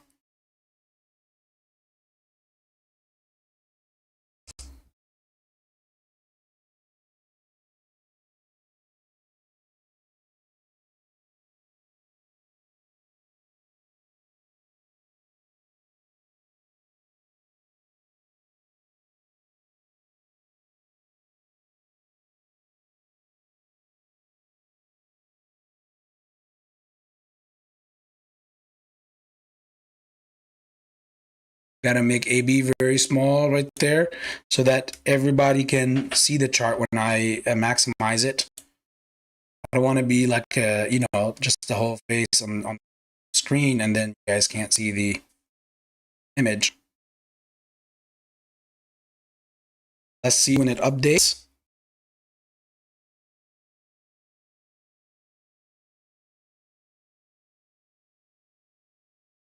Food dog making dinner. Well, I better get some. Okay, food dog. Deal? All right, deal. Good. Thanks, Nana. I got a good question right there. What are your thoughts on the new Fed now? Fed is, in my humble opinion, Mikey, the Fed is doing exactly what they intended to do from the beginning. This is just my humble opinion. This is no, absolute thing or insider info or any of that. This is just me reacting to their actions. It wasn't hard for me to see. It doesn't take an intelligent individual who've been tracking the markets for a while and understands how the Feds operate. It doesn't take a very bright individual to see that what they're doing, yes, on mic, they're saying that, oh, it seems transitory, inflation is on, all that stuff, and playing the fool's role. But all what they're doing is easily like pre-seen. You can see that episode, what's going to happen. You know, when you watch a movie and it's like, in the beginning of the movie, you can tell what's going to be the ending of it, and you watch the movie, and then at the end, everything you predicted was correct. It's that kind of movie that's happening. When you have all this easy money and stimulus is happening, helping the economy in the beginning of 2020, throughout 2020, and throughout 2021, giving even banks, not just forget just the like we got a small piece of the pie compared to what the conglomerates and the banks and the big corporations have piled up in money that was issued. We're talking in the trillions that was issued, and the retail got stupid amounts. Like, it was given out on a larger scale in the name of the people. We're taking and helping the people. However, I personally have seen, as a person who owns a business, I was seeing conglomerates, like even wealthy people like Tom Brady. Not about his football skills. Even Tom Brady was scandalized about that. You know, getting like millions of dollars of loan money that basically eventually, like SBA money, that eventually that they don't have to pay back. Some of those grants they didn't even have to pay back. Many notorious chains, like restaurants, even, and that's a smaller piece of the pie. Look at people like nividia. Nividia just today, being in $1 trillion market cap now, nividia have authorized a $4.5 billion chip plant in Poland. Well, guess what? Just this last summer, we signed the CHIP Act that gives these people billions and billions and billions of dollars just so they can take that money from hard paying, earning money, like from taxpayers' pockets. So just so they could turn around and go and open up another chip plant in Poland, who God knows, maybe another misguided missile can hit at any given time. Don't ask me like if it could happen. It happened already, right or wrong. I'm not making or creating this stuff out of thin air. And that's how all that money comes about. Now that if we focus back, if we've seen all that mismanagement and all this spoilment happen in the background throughout the economy, and the way that it was, like a Wild West happening, now the Feds want to come in the beginning of 2022, and they want to play the okay, I'm the janitor who's going to clean all this shit up. And they come in and look at it and say, okay, well, according to what I see, looks like this whole thing is transitory. All this dirt is transitory. So we'll get through this in a week for you. Okay. We'll clean all this stuff for you in a week. You pay them for the job. You come back and you see only one floor was clean and say, hey, the mess was much worse than we anticipated. It is much worse than we anticipated. We need more. And it continued to go on month after month after month. They kept hiking rates. And at some point, it became transitory for the rates to come. We forgot about inflation. It's all about what the feds are going to hike you by now, hawkishly. And now you're coming in. If we go back to the example of the job, and you're like, hey, so why is this thing not clean yet? Well, it's much worse than we anticipated. So we need more time, more resources. Very positive that the market is going to be strong, is stable. The jobs market is very resilient. The banks are tip-top shape. That's why our repo and reverse repo is through the roof. That the world have never seen before, such figures like it. And then ultimately, here we are. So you had a lot of spoilment, got a lot of policing now, and they're basically playing the role that we're just coming to clean the dirt that personally I think they helped create for themselves. Now they created a cause. Now they're dealing with the cause. And unfortunately, even Deutsche or Douche, according to Food Dog, are expecting that the results of this is going to be a bad recession and not a mild one by any metrics. You can't be sky high inflation, everything expensive. Now people will run out of money in savings. That means no spending easily right there. Now you have the what they call, if it's like a diabetic or a pre-diabetic, once people run out of money and the spending slows, you see that in the reports and in the data. And they'll see right automatically that's pre-recession levels right there instantly. People are no longer spending, or people have no money. We already have over $1 trillion in credit, the largest ever. What was it, $1 trillion, 9 trillion, something like that? It was in the trillions. All I know is that numbers don't make sense anymore. But you get the point. And when you have less people with a lot more people with no money, on top of that, you back it up with people losing their jobs, as we start explaining the show in the earlier parts just a little bit ago. More layoffs. Companies shrinking their size for profits, for maximizing profits and all this stuff. Consumer goods, because El Nino is around the corner, and the market conditions will cause, backed by other COVID variants that are around the corner. Food prices surging to unbelievable levels because of the El Nino effect. Perfect condition for a perfect storm right around the corner. That's what I think about the Fed. A little more than you probably bargained for, but that's what the Fed is, in my humble opinion. Ultimately, when it does go down, the Fed will play the role of, hey, you guys have ordered this. No wonder why debt ceiling was raised until further notice in 2025. People will have, in my humble opinion, I think that unfortunately, people, and this is where we go into the question to the answer to AB's predictions. People will have very, very, very times coming ahead, and it's going to be a lot of noise, but it's going to be masked with a lot of, some of it will just talked about. Bad conditions from El Nino. That's who's hurting you. It's hurting you. It's not the economy. It's El Nino. It's also XB1, whatever, 0.1, 0.5, the new variant of COVID. That's what's hurting you. Also, we got the job, people losing their jobs and all this stuff. Like, these companies are hurting just like as you are. And we'll cap it off with this. The war is intensifying in you know what region. that's what these rough times that a lot of people are going to be moaning and crying about, rightfully so, are going to be laced with that news. Basically, a cover up or a voiceover.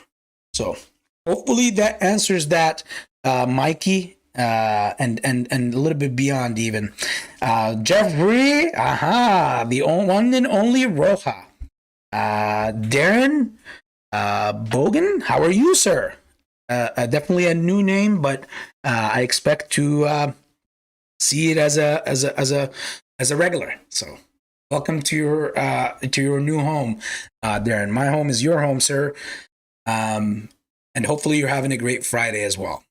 So yeah, now my predictions. Now, I personally think that we're continue as a market. We're going to continue to go through the rest of these bullish trends. We will continue to go through that perhaps from now until the end of this next month. As we go through the 4th of July, all this stuff. Remember, guys, Monday is Juneteenth day, so the markets will not be operating.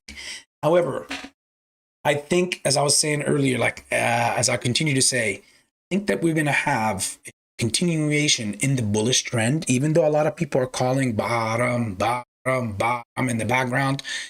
I don't see that yet. I see that at least for the remainder of this summer, perhaps until at the very minimum until the beginning of August, if not even till beyond, that we will continue to have bullish action. And in fact, I might even shock you with this. My personal belief is that I anticipate that the S&P 500 will make a very new all-time high. You're probably thinking like, oh, AB is off his rocker. He lost it. He's crazy. He's talking about he just had a whole show about the El Nino disasters and all the layoffs and everything, and then now he's talking about all-time highs on the S&P. I promise they're not a sponsor, but at the same time, it's not alcohol. I promise it's water. So yes, I anticipate a new all-time highs. Perhaps on the on the SPY, breaking its all-time high, perhaps around the 470 range, perhaps higher, probably reaching into the 490s. You see it break 500? No, S&P 500 rhymes with 500. But that's a stretch. It could happen. I don't know. But I still see that we would break the previous all-time high, which was made in the end of last year, surprisingly, in one like the worst years, or the end of 2021, when we ran up to about 468.78 or about 470. So I see us breaking that. That's just my prediction for what's to come. Then, after that run up, I anticipate a major retraction. Now, that's when me and Deutsche Bank, or Douche Bank according to Food Dog, will merge or submerge with the same ideology or thoughts. I anticipate somewhere around September towards until November, I would say, of this year, that we will have the beginning of the downturn. That will be tough, and perhaps even the craziest downturn, probably in January of 2024. Now, I don't want to be the bearer of bad news, but sometimes even in given bad news, might be some treasures to be found. So again, let's look right here. Why does AB say this? I'm gonna show you guys some things that, again, we know these YouTuber guys. Like, these guys, they think they know it all. They think they know everything. Most of them, even if they know even this much, they want to charge for it and they want to make money stuff. You know, your beloved AB is not going to do any of that. So, like, I'm not going to play devil's advocate, but I'm going to show you some stuff that many places will probably tell you, pay this $20 a month fee for this so that you can see this. And I'm going to tell you why. I have special breakdown to show you why I anticipate these new highs. Now, am I making financial advice? No. Make moves on your own, literally at your own risk. If you benefit in any way from anything that AB says or anything, I always would love a thank you or a welcome, or always come back and show your support by, showing the heart, and obviously by hitting the like and the subscribe button, so that more and more people can see this through the algorithms and come and, everybody could be as big as the more the merrier in this family, right? So let's look at here at the SPY. Believe it or not, if we were to look at this, I could take you through this and make you look at so many different time intervals. Like you can look at the 1 minute, the 5 minute, the 15 minute, the 1 day, the 5 day, the weekly, the monthly, the yearly, and all this stuff. And there's many things to be seen. But the clearest image that I see right here is on the monthly. And one thing I will say is, if you go right here, look, this is the SPY all the way back in 2008, 2009. Stretch this a little bit.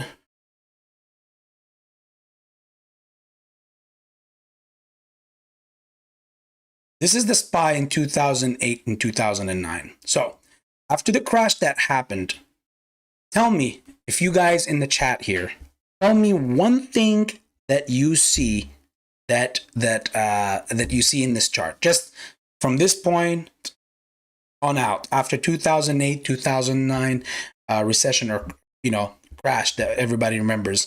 The Big Short was named after it and all that stuff. So what do you guys see? Please put it in the comments section. Let me know what is a common theme that you see on this chart ever since 2008 and 2009. I can drink some more of my agua.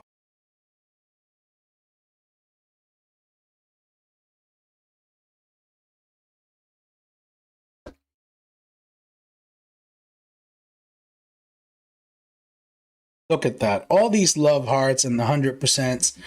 Thank you, people.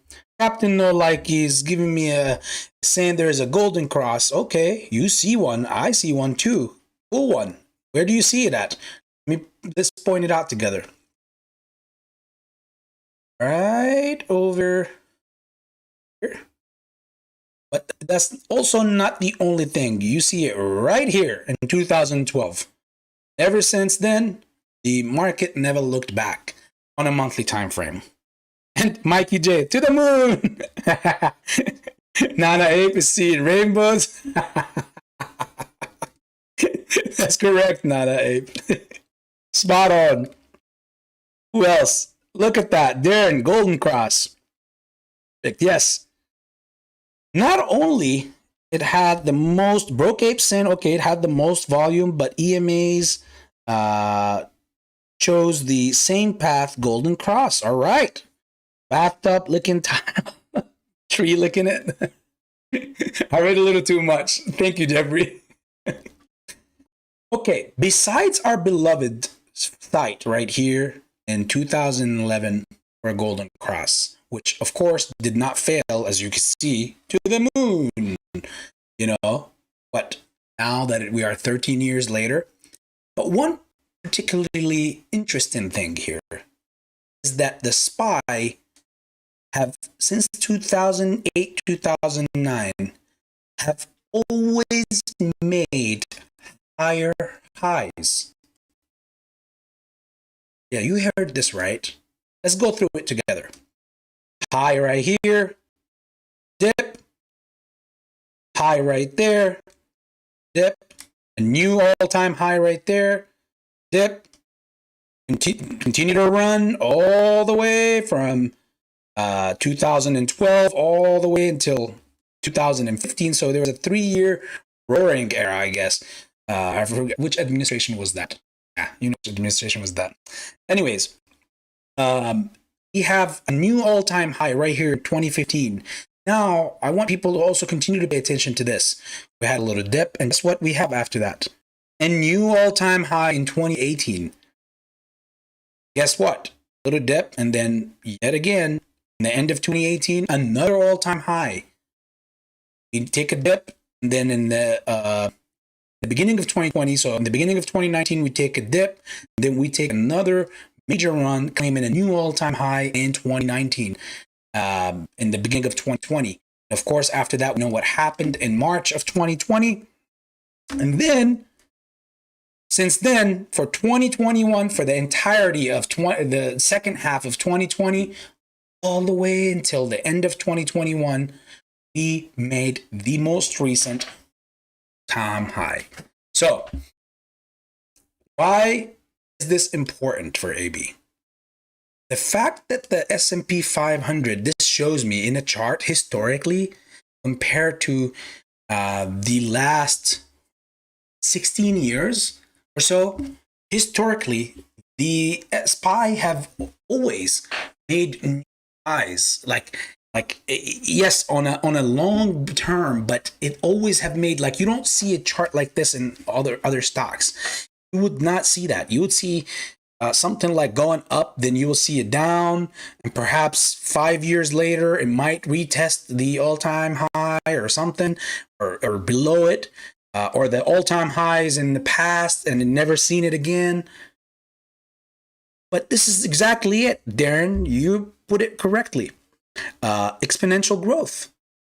So we're anticipating a major downturn. If AB anticipates a major downturn, I anticipate that if I looked right here,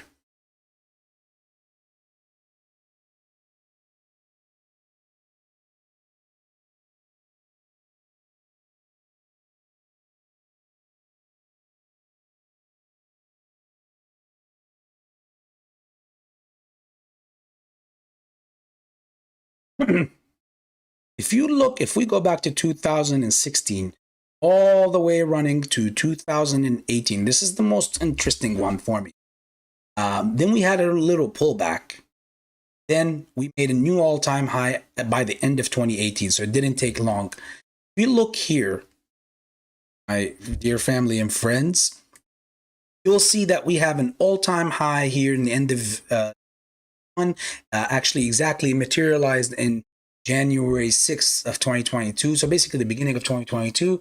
Then after that, we had a full drop for the whole year until October. Now we're having this. Look here. This looks literally goddamn like this right there. This run. Very similar.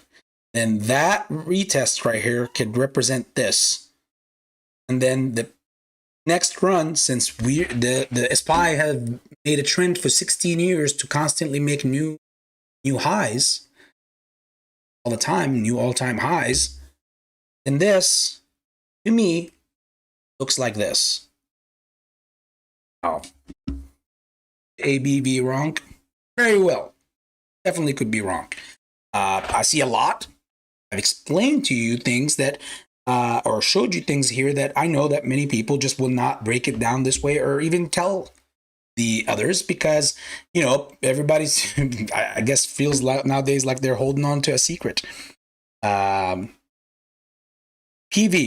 KG behind Antera. I've made this assumption in one of the previous lives. I think that the crazy ludicrous price or position, behemoth position they have in the AMC stock. Again, this is a stock that like corporate America and the hedgies and Wall Street is saying that this is a 1 penny or a bankrupt company. Why would somebody go make their biggest position that stands into hundreds of millions of dollars in that stock? Makes no sense, right? So where is all that money coming from? Somebody who's a lot more tech savvy could probably, look it up, find that or something, have some sort of insider to see what they can find, if they could possibly find that. But if they do, be more than happy to know the details of it. And obviously anybody out there, share it with the family, the community, because we definitely need. So I just thought that I would share this, because I would think that by the end of this July or August, that before the downturn happens, I think that we have some high to break before we have a a major downturn. Again, none of this is financial advice, my people. I am operating only 3 hours sleep, so I am drinking water, so that's good at least. And and hopefully you benefited from this right there. If you have, please give the like, a smash, which I think many of you have is probably sleeping on it right now. Now let's move on from the SPY to, anybody seen Iron Net's crazy move in the market today? It was like it went up like 140%. Suddenly, boom, it ended on 50%. Like it lost 100% by the end of the day. It had to be operated within those moving average and channels. So a lot of people had to make sure that it stays down. Now, looking at NVIDIA have also made a new time high today for dropping by the end of the day. And of course, it closed at 437. As you can see here, this one looks a whole lot similar to almost like being like the SPY, literally like NVIDIA.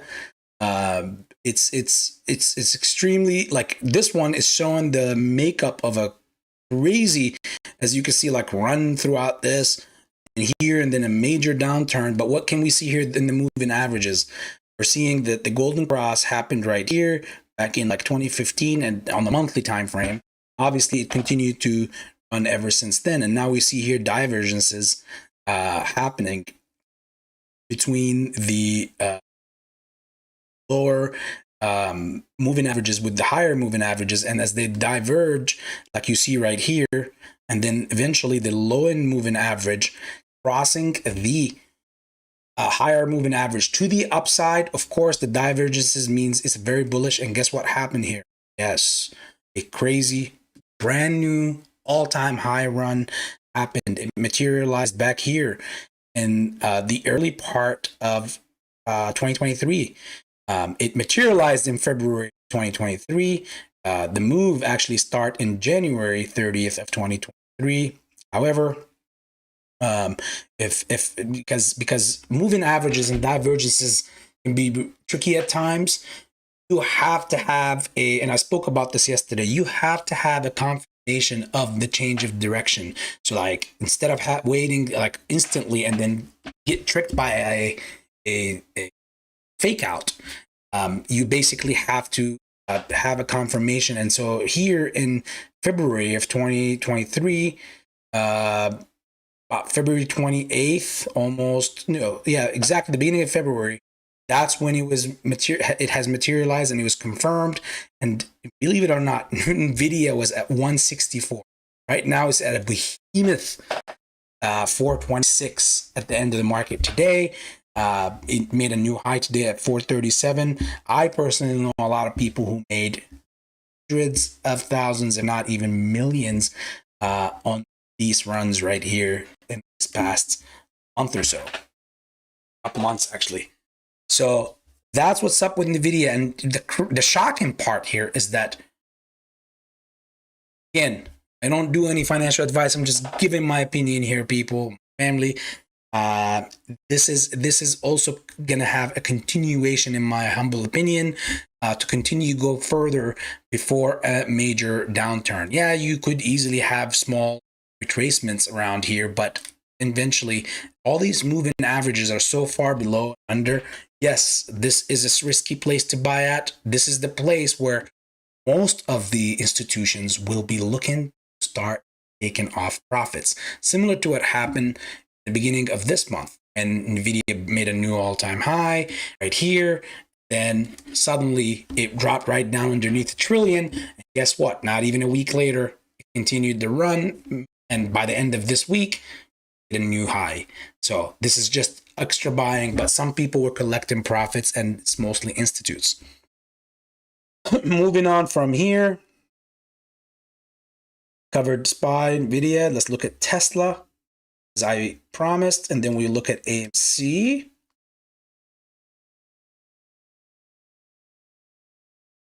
Tesla is in a very unique position, my humble opinion. Also, Tesla looks like it is prepping to try to make a run, very quick run for a to perhaps try to contend with a previous either all-time high or below it. Of course, it's tough to see the all-time high, but it's very, very, very rapidly running. And you're talking about on a daily base, this thing is gaining an extra dollar, $2 or $5 on its stock. All it takes is some one good news. Next thing you know, it's running. And that's been the trend for the past 2 months or so. So therefore, I see something even bigger happening with Tesla continuation wise. Again, I'm not giving here any financials here or anything. All I'm saying is that this is how I see these. So for any people that are looking at any of these companies and they wanted to just get a second set of opinion on things, this is the voice here that is being handed out to you. One thing I do see though is that the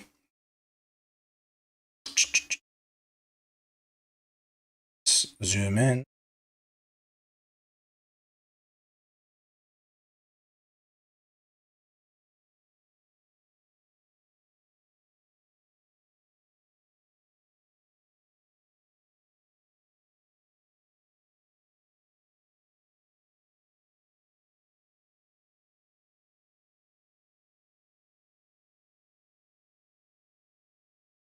Update. There we go.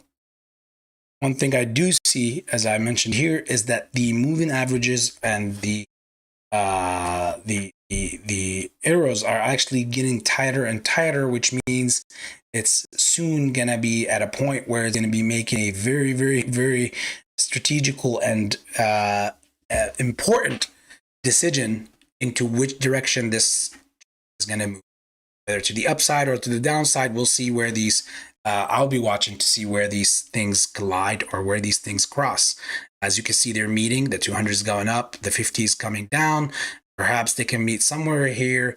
There could be a divergence of the 50 barely crossing it, and they both reconverge and go back right back up. Or once we get a confirmation, then Tesla would be somewhere probably around here in the 195, I would say about like 85 range. That's when we'll get the confirmation. I would say probably around 200, 195 to about 200. That's when we'll get the confirmation for me, of that it's going to be completely heading down. No convergences back to the upside. We'll have a death cross at that point and eventually drop down to perhaps the pits. Now, let's look at the AMC.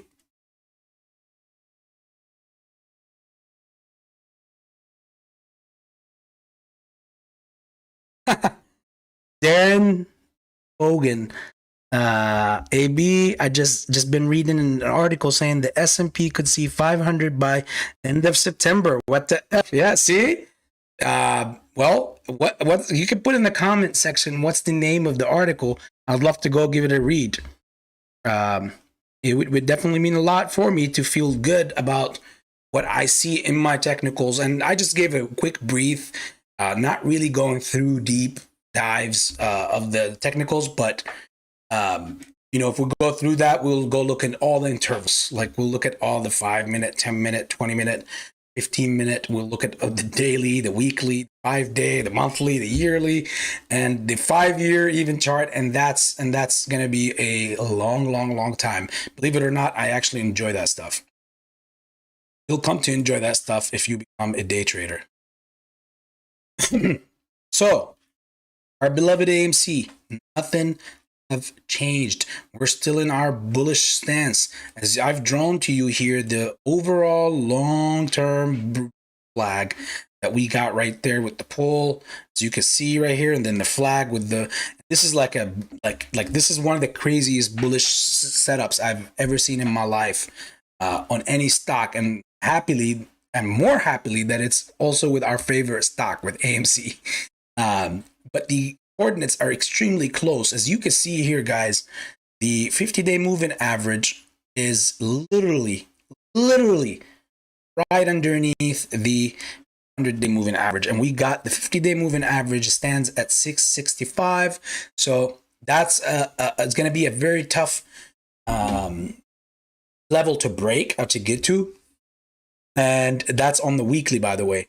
And the 200 EMA is at 860. So when we can break those levels, I believe that these are the launching pad after we break that the 200 MA, the moving average. And I think at that point, the sky is the limit. Now, that's not incorporating any of these courts or filings or any of these things, because the one thing I've explained in the live from the other day is I hope that that same timing does not magically coincide with June 27th or the 29th. And if the ruling was to be in favor of, hey, let's do this with prejudice for blah, blah, blah, or let's do this reverse split, you know, just throwing hypotheticals here. If that was the case, then we would, you know, reverse in number, and those averages will reflect to that. But through that, and it will still, if you get a golden cross, no matter what, that means a run will happen. This is why you go back to about a year ago, or no, sorry, about exactly 8 months ago, when APE was first announced as a, you know, that it was going to be rolled out 1-to-1 ratio. I was telling people that this, in my humble opinion, the reverse split and conversion would put a cap onto this MOS. However, no matter what, in my humble opinion, a run is inevitable because of all the effery that's tied up to this. They might minimize the blow with this shenanigans that they have offered and people are fighting over, but they're not going to completely just put the fire out. So it will just change my perspective afterwards on that was to go through and materialize completely, change my perspective on how to go about it afterwards. But if I get a golden cross, it also, not only my belief is in AMC, but on a technical stance, from a technical standpoint, it would also say that on the charts, it's also saying that it's gonna run. So therefore, that's 2 yeses. Why not? You know, the third yes is from me. So,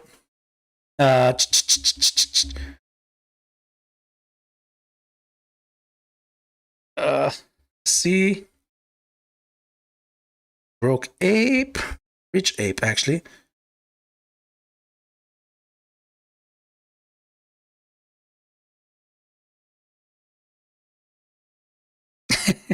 I see that, BV, about gelati.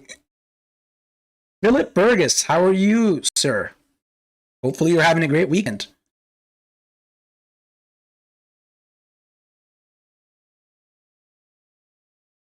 Nana Ape, of course, I love everybody. I've always said, here's the thing. I've always said it. At the end of the day, either side needs either side. We should be one community. It's unfortunate. This is why I even, besides me being busy with my family and some health situations and personal matters and my business, one of the things that did not motivate me to come back when I was away for a while was seeing all these shenanigans. I have no interest and fun into seeing all that stuff. Like when I see some of the things, and yes, it's on both sides, but honestly, I'll be might not agree with people, but that doesn't mean I have to humiliate them. Doesn't mean I have to degrade them or disrespect them.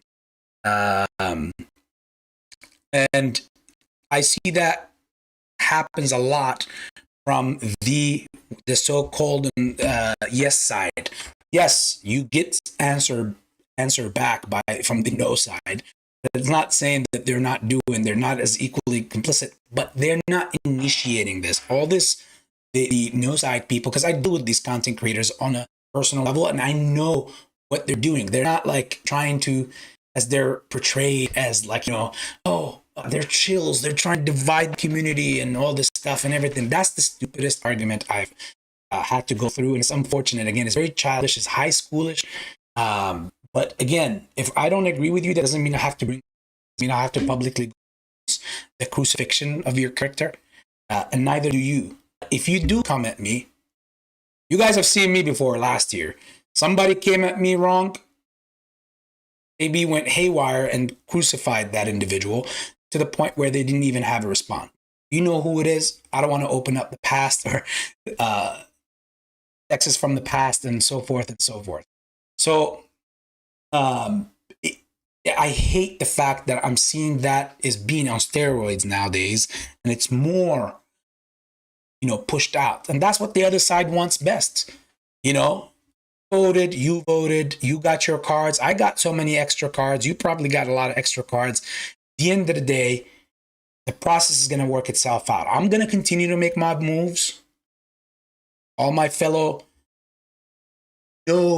content creators and community members are going to make their moves individually. At the end of the day, everybody is entitled to their own decisions in their investment. I don't influence anybody. I try to make it easier and happier for everybody in so many different ways. Even I talk about macroeconomics and about the entirety of life in general, not just AMC alone. And when I see that I make my moves, everybody's making their moves, no one can come and push some agenda down on somebody. You're not going to force me to take no. You don't agree with what I see, I'm respectful enough to say, you know what? I see you as a shield. Not you, Nana Ape, but I'm talking to everybody in general here. I see you as a shield, but that doesn't mean I come out and call you one and say it. Since we both see it, I'm not going to call you that. You don't call me that. You're holding, I'm holding, so I gotta at least think the best of you rather than cave in and treat you like you're a Citadel or freaking an ISDA bank or whatever, you know what I'm saying? Or a short. That's the issue. And many of these, there's some creators that I know for a fact that goes ahead and has these hoodlums, gangs of made up accounts that nobody know of. They're just in their communities that they send out on targets, like on accounts that, hey, go harass this person for me. Go harass this person for me. And you're probably listening right now, all of that stuff. I can care less. People seen the worst side of me before. I regret it because that's not what I'm about or what I push. But I'm not a pushover, and I don't let things come over, roll over or let somebody mud my name and just stand there and watch. Although that same individual never publicly came out and actually became an actual man, still is a little boy in my eyes because that person never publicly came out and apologized for what they did, even though that they said that they were wrong. They know that I have the details for that and the paperwork for that. So I want to be filthy rich. Everybody, I'm pretty sure you, Nana Ape, and everybody else out there want to be filthy rich. But see, there you go. Yes vote, no vote, Ape still strong together. Exactly. Like, that's what it's all about. I just wish that what's happening right now was to go away. And I understand some content creators, I feel like I'm dragging this out, but it has to be. I have to get this off my heart. Now that you mentioned it, Anna Ape, I'm not one to leave anything inside. I'm unfiltered. I'll say it all. If it's here, it's going to be here.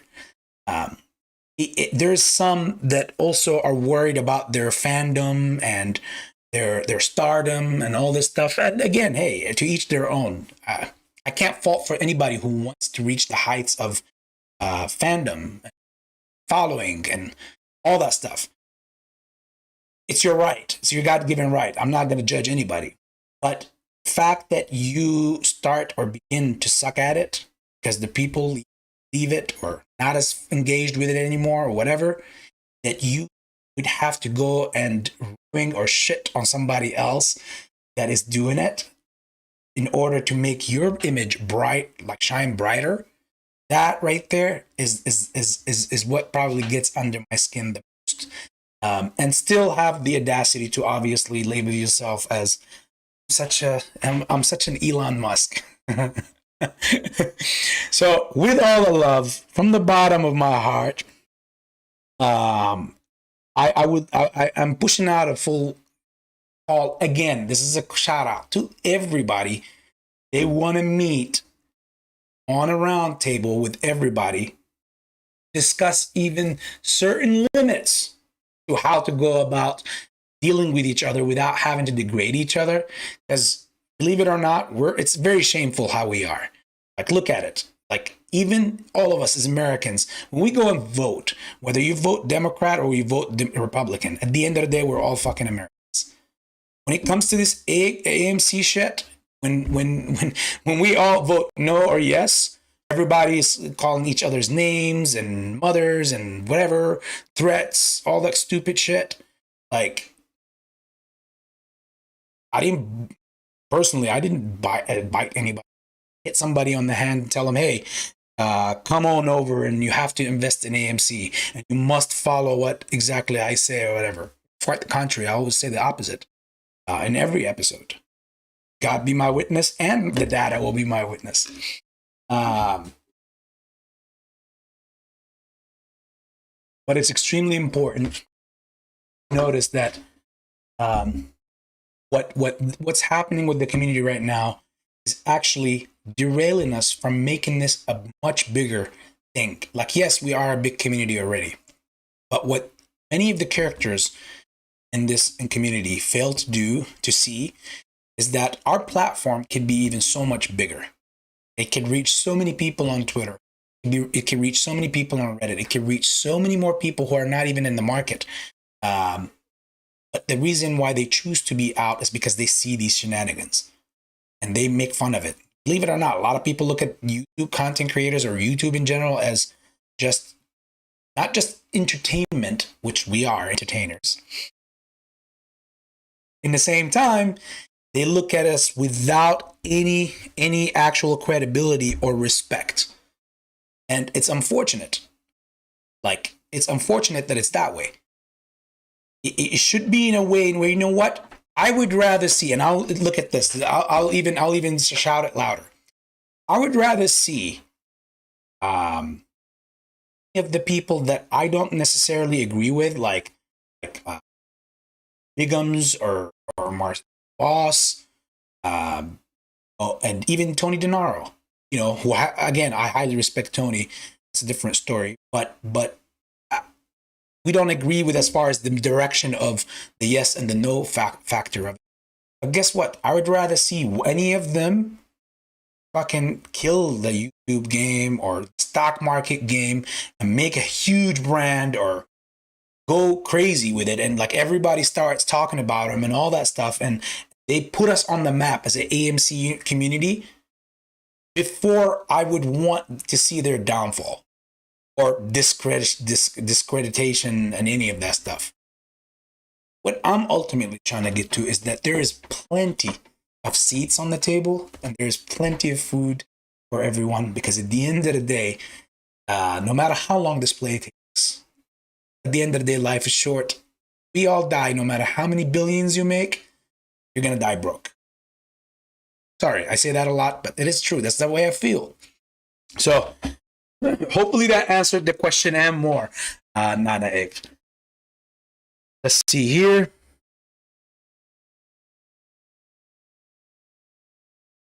Yes. Darren, AB, we are all here because we want what the 1% has. You freaking shout that from the top of the mountain, like like Moses, the prophet Moses, peace be up on him, when he received all the commandments and this when all the words came down up on him in the mountains. Like, people of AMC, we want what these people have. That's exactly what we're in it for. Didn't come in to support what the next new movie is going to be. Yeah, I love watching movies in the movie theater, but ultimately, if the movie theaters were to go away, I'll probably be bummed out. But my life will go on. What definitely changes my loved ones' lives, what definitely changes the people that I care about, or the people I want to help, or the causes that I want to be a part of, moving forward in life, that will hopefully benefit so many people who need the class of this thing, will benefit me more. So that's what I'm in it for. I'm not in it for it or whatever, popcorn stuff. You know, I'll support for now and do all that, but it's mainly about the investment. And I made that clear many times. Much respect and love, Darren. Uh,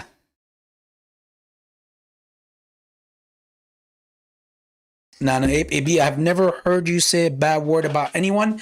Well, except one time. You haven't heard it, and I'm glad you haven't. I keep it real. Like I said, I'm unfiltered. I'll say the truth. I don't just go along with it. As much as I would love for that stain not to be on my resume, but I've had that. I had an incident once before, fortunately, and it got the better of me. But I was basically defamed.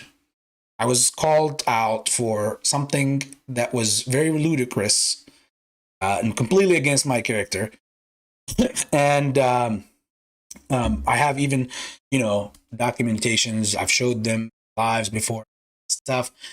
Fortunately, there was many mediations and people, highly respected individuals that I grew to even love even more, that were mediating before two of us to make sure that things not, leak into much worse areas or fall even lower than where they were at the moment. And it's because of these individuals that it didn't get much worse after that. As for me, I did what I've done. I did what I care about. I cleared my name, and obviously, I was expecting the bigger man or the adult individual to come out and actually do it live, like he did what he did publicly. I expected him to do the same thing, the counter of it publicly, but he didn't. But I didn't lose any sleep. Hey, it's life. He could be whatever, and karma is a bee, right? But I proved my point to my people, my circle, and everybody, and I took a chunk of meat on the way out too. But yeah, sorry to ruin that image for you, Nana Ape, if I did. But I did have one unfortunate stain on my resume since I started this YouTube journey.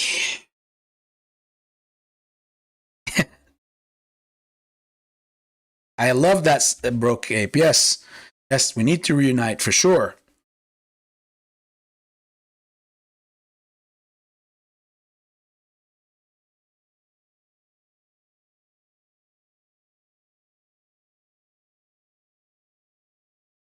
Mrs. Nana Ape is unfiltered as well. Yeah, Nana Ape, you definitely strike me as an individual that no one would dare to cross. You strike me as an individual that everybody respects unanimously, and you could easily not say a single word, like a single word, but you could easily, um, maintain or retain your respect without even having to work for it. Where majority of the world, you have to earn your respect. I think Nana Ape gets hers, up front, pronto.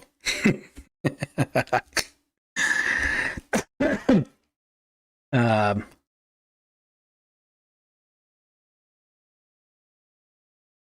Nana Ape, AB, that is why I respect you. Well, that's why I respect you even more, Nana. Thank you so much for the kind gesture on a beautiful weekend. Yes, not financial advice. NFT talk. Now we got. There is no one in there's no I in Team Brother.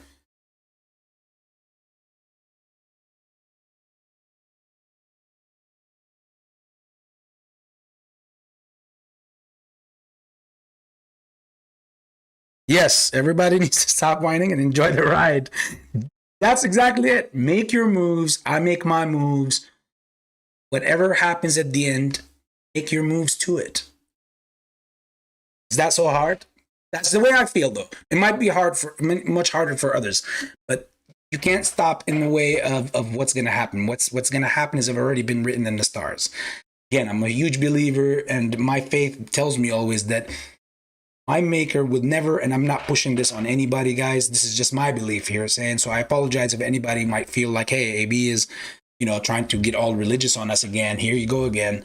But this is just giving you a piece of me, telling you that the way I see it, the reason why I see it the way I see it is because my maker never puts me in a situation, or since he knows what will happen with me, he will never put me in a situation that will completely harm me. And even if it's bad for me, it's not actually bad for me. I might look at it as bad, but it's nothing but a lesson to be learned once I look back at it in the rear view mirror.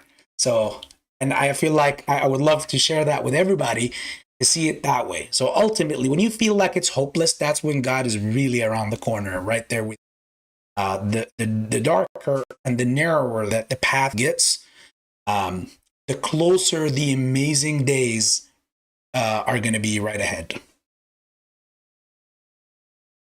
Probably people are going to say like, AB is going to become a sheik or a bishop, or he's going to start one of those channels speaking about, as soon as this channel starts with something like music, that gospel music or something like, have you been far away from God? Do you feel left alone? Do you feel conflicted at night? If you do, you're not alone. Brothers and sisters. I'm just kidding.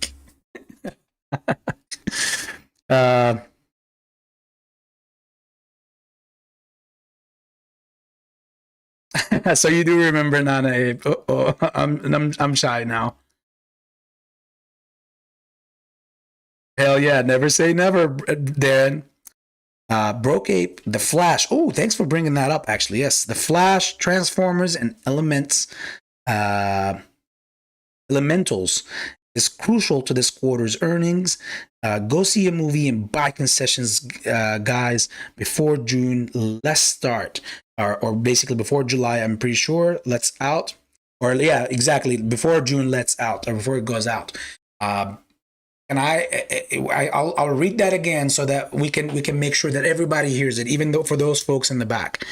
Guys, The Flash is out, Transformers are out, and the Elementals are basically gonna be very crucial to this quarter's earnings. So help out Broke Ape become Rich Ape. Help out AB with him as well, and go watch these movies. And help out AMC with their earnings for this second quarter, because they're going to be a bang and it's going to be very monumental for us. Get some concessions, get you some popcorns, and let's watch the fireworks work before the 4th of July. Hopefully I did it justice, Broke Ape.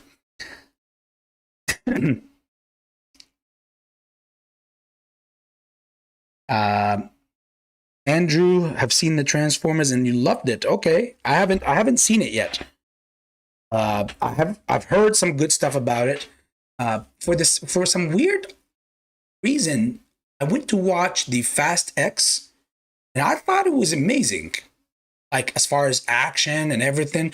Yeah, I know they left us on a cliffhanger, like on a cliff, but it was wonderful. I don't know why it didn't do that very good on the box office. Like it was doing well, they said, but compared to the other Fast X or the Fast and Furious movies, it didn't do very well. And I read an article that they said that they were going to look out for, the budget that they will budget for the future movies to come out, or when the new one will have The Rock in it and Wonder Woman chick. So it's surprising, because I thought that movie was a bang. Like I thought it was a banger. Just Jason Momoa did a fantastic job. Like yes, to a certain point, I felt like there was so many different. Like I felt like there was so many stars. In the movie, like I was like, wow, like how are they paying all these people? That's why the budget was probably high on that movie. But the movie was great. I felt like I loved that movie.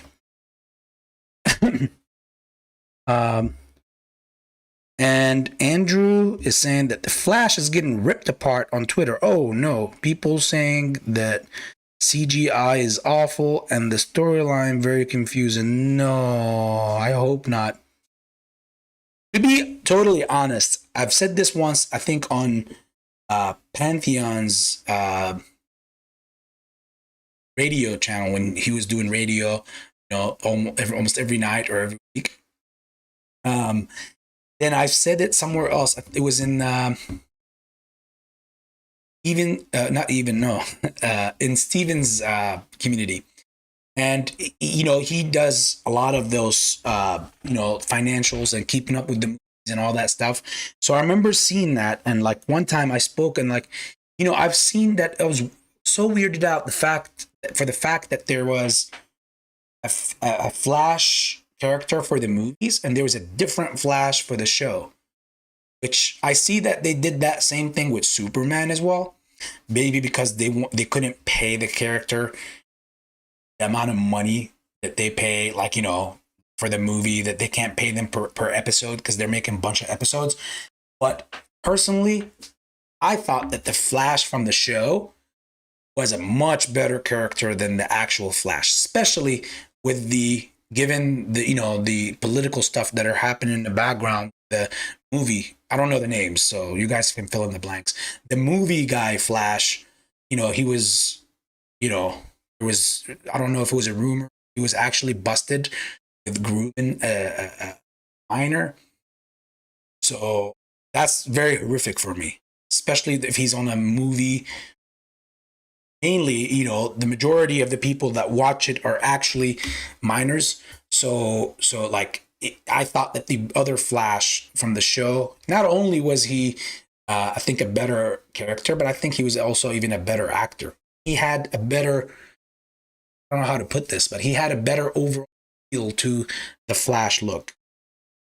So yeah, I don't know. I don't want to offend anybody. If you guys love diehards of that Flash from the show or from the movie, I mean, but that's just my personal opinion. I felt like the Flash from the show is a better character than the Flash from the movie.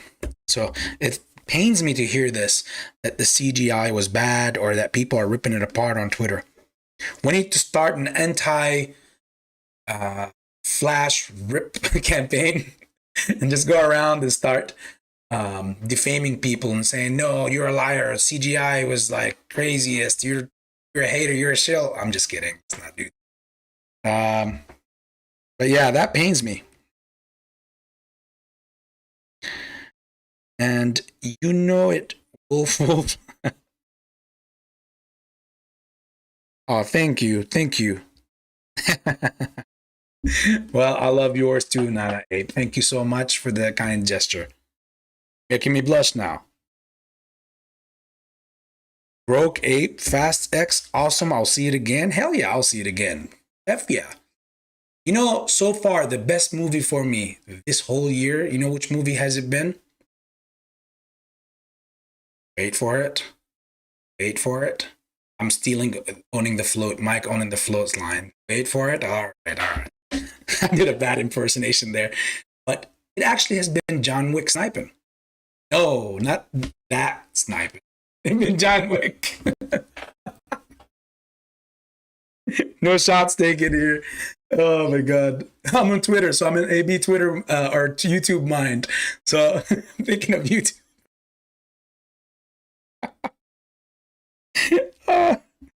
Oh my God, brain farts. It's Friday, guys. You guys remember that ugly song? It's Friday. Shit was the worst song in the history of music. But yeah, John Wick was my favorite movie of the year. Perhaps last probably even. It's that strong. Like John Wick, this last John Wick, like I literally felt like I got tired watching the amount of action that was happening, and they literally wanted to let it go out with a bang. Like there was so much action that I ran out of watching.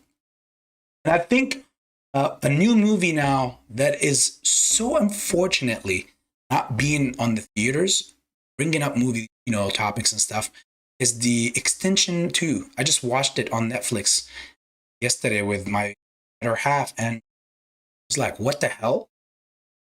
This was a really freaking good movie. Like Extension 2 was way better than the first, which is the one with Hemsworth, the Thor character. It was a really good movie. If anybody can see it, should watch it. Last year I've mentioned something on one of the lives. I was like, Adam, Aaron, please go and make a deal with all these streaming services, cast all their movies, any new movie they have, cast it into the AMC theaters at a whatever a discount, and make a deal to where they can take whatever 75-25. They take 75, we take 25% of the profits. We get access to all the concessions. Of course, they touch none of it. Pretty sure they'll jump all over when YouTube, or sorry, not YouTube, Apple, Amazon, or Netflix. And I spoke about this a year and a half ago, literally. When these streaming services and Prime even now are competing against each other to get subs from each other, it's already a very demanding and competitive. And when they have to make, the only thing they could do is make more and better movies that they produce themselves. That shit is very costly. Like, cost them, as you can see, like the Fast X, cost like 390 million to make. The budget was like in the hundreds of millions. If these services, these streaming services, are like producing movies like that, like $140 million movie budget, and then when they make the movie, they just advertise it. You're already a sub. They're already advertising the movie to people that they're already making the money from. So they're not taking. Take this chart out of the way.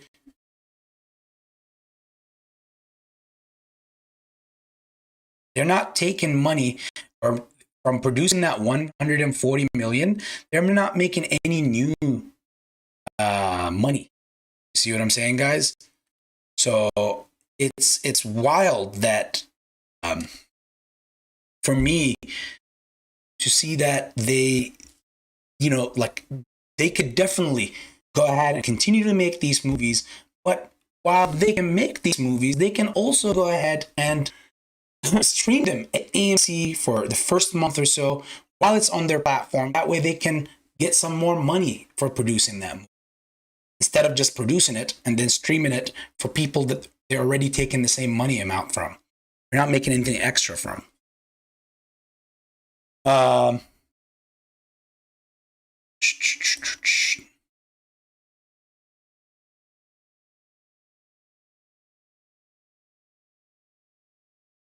Can't. Second, I can't. Covering the flag. Shame on you, AB.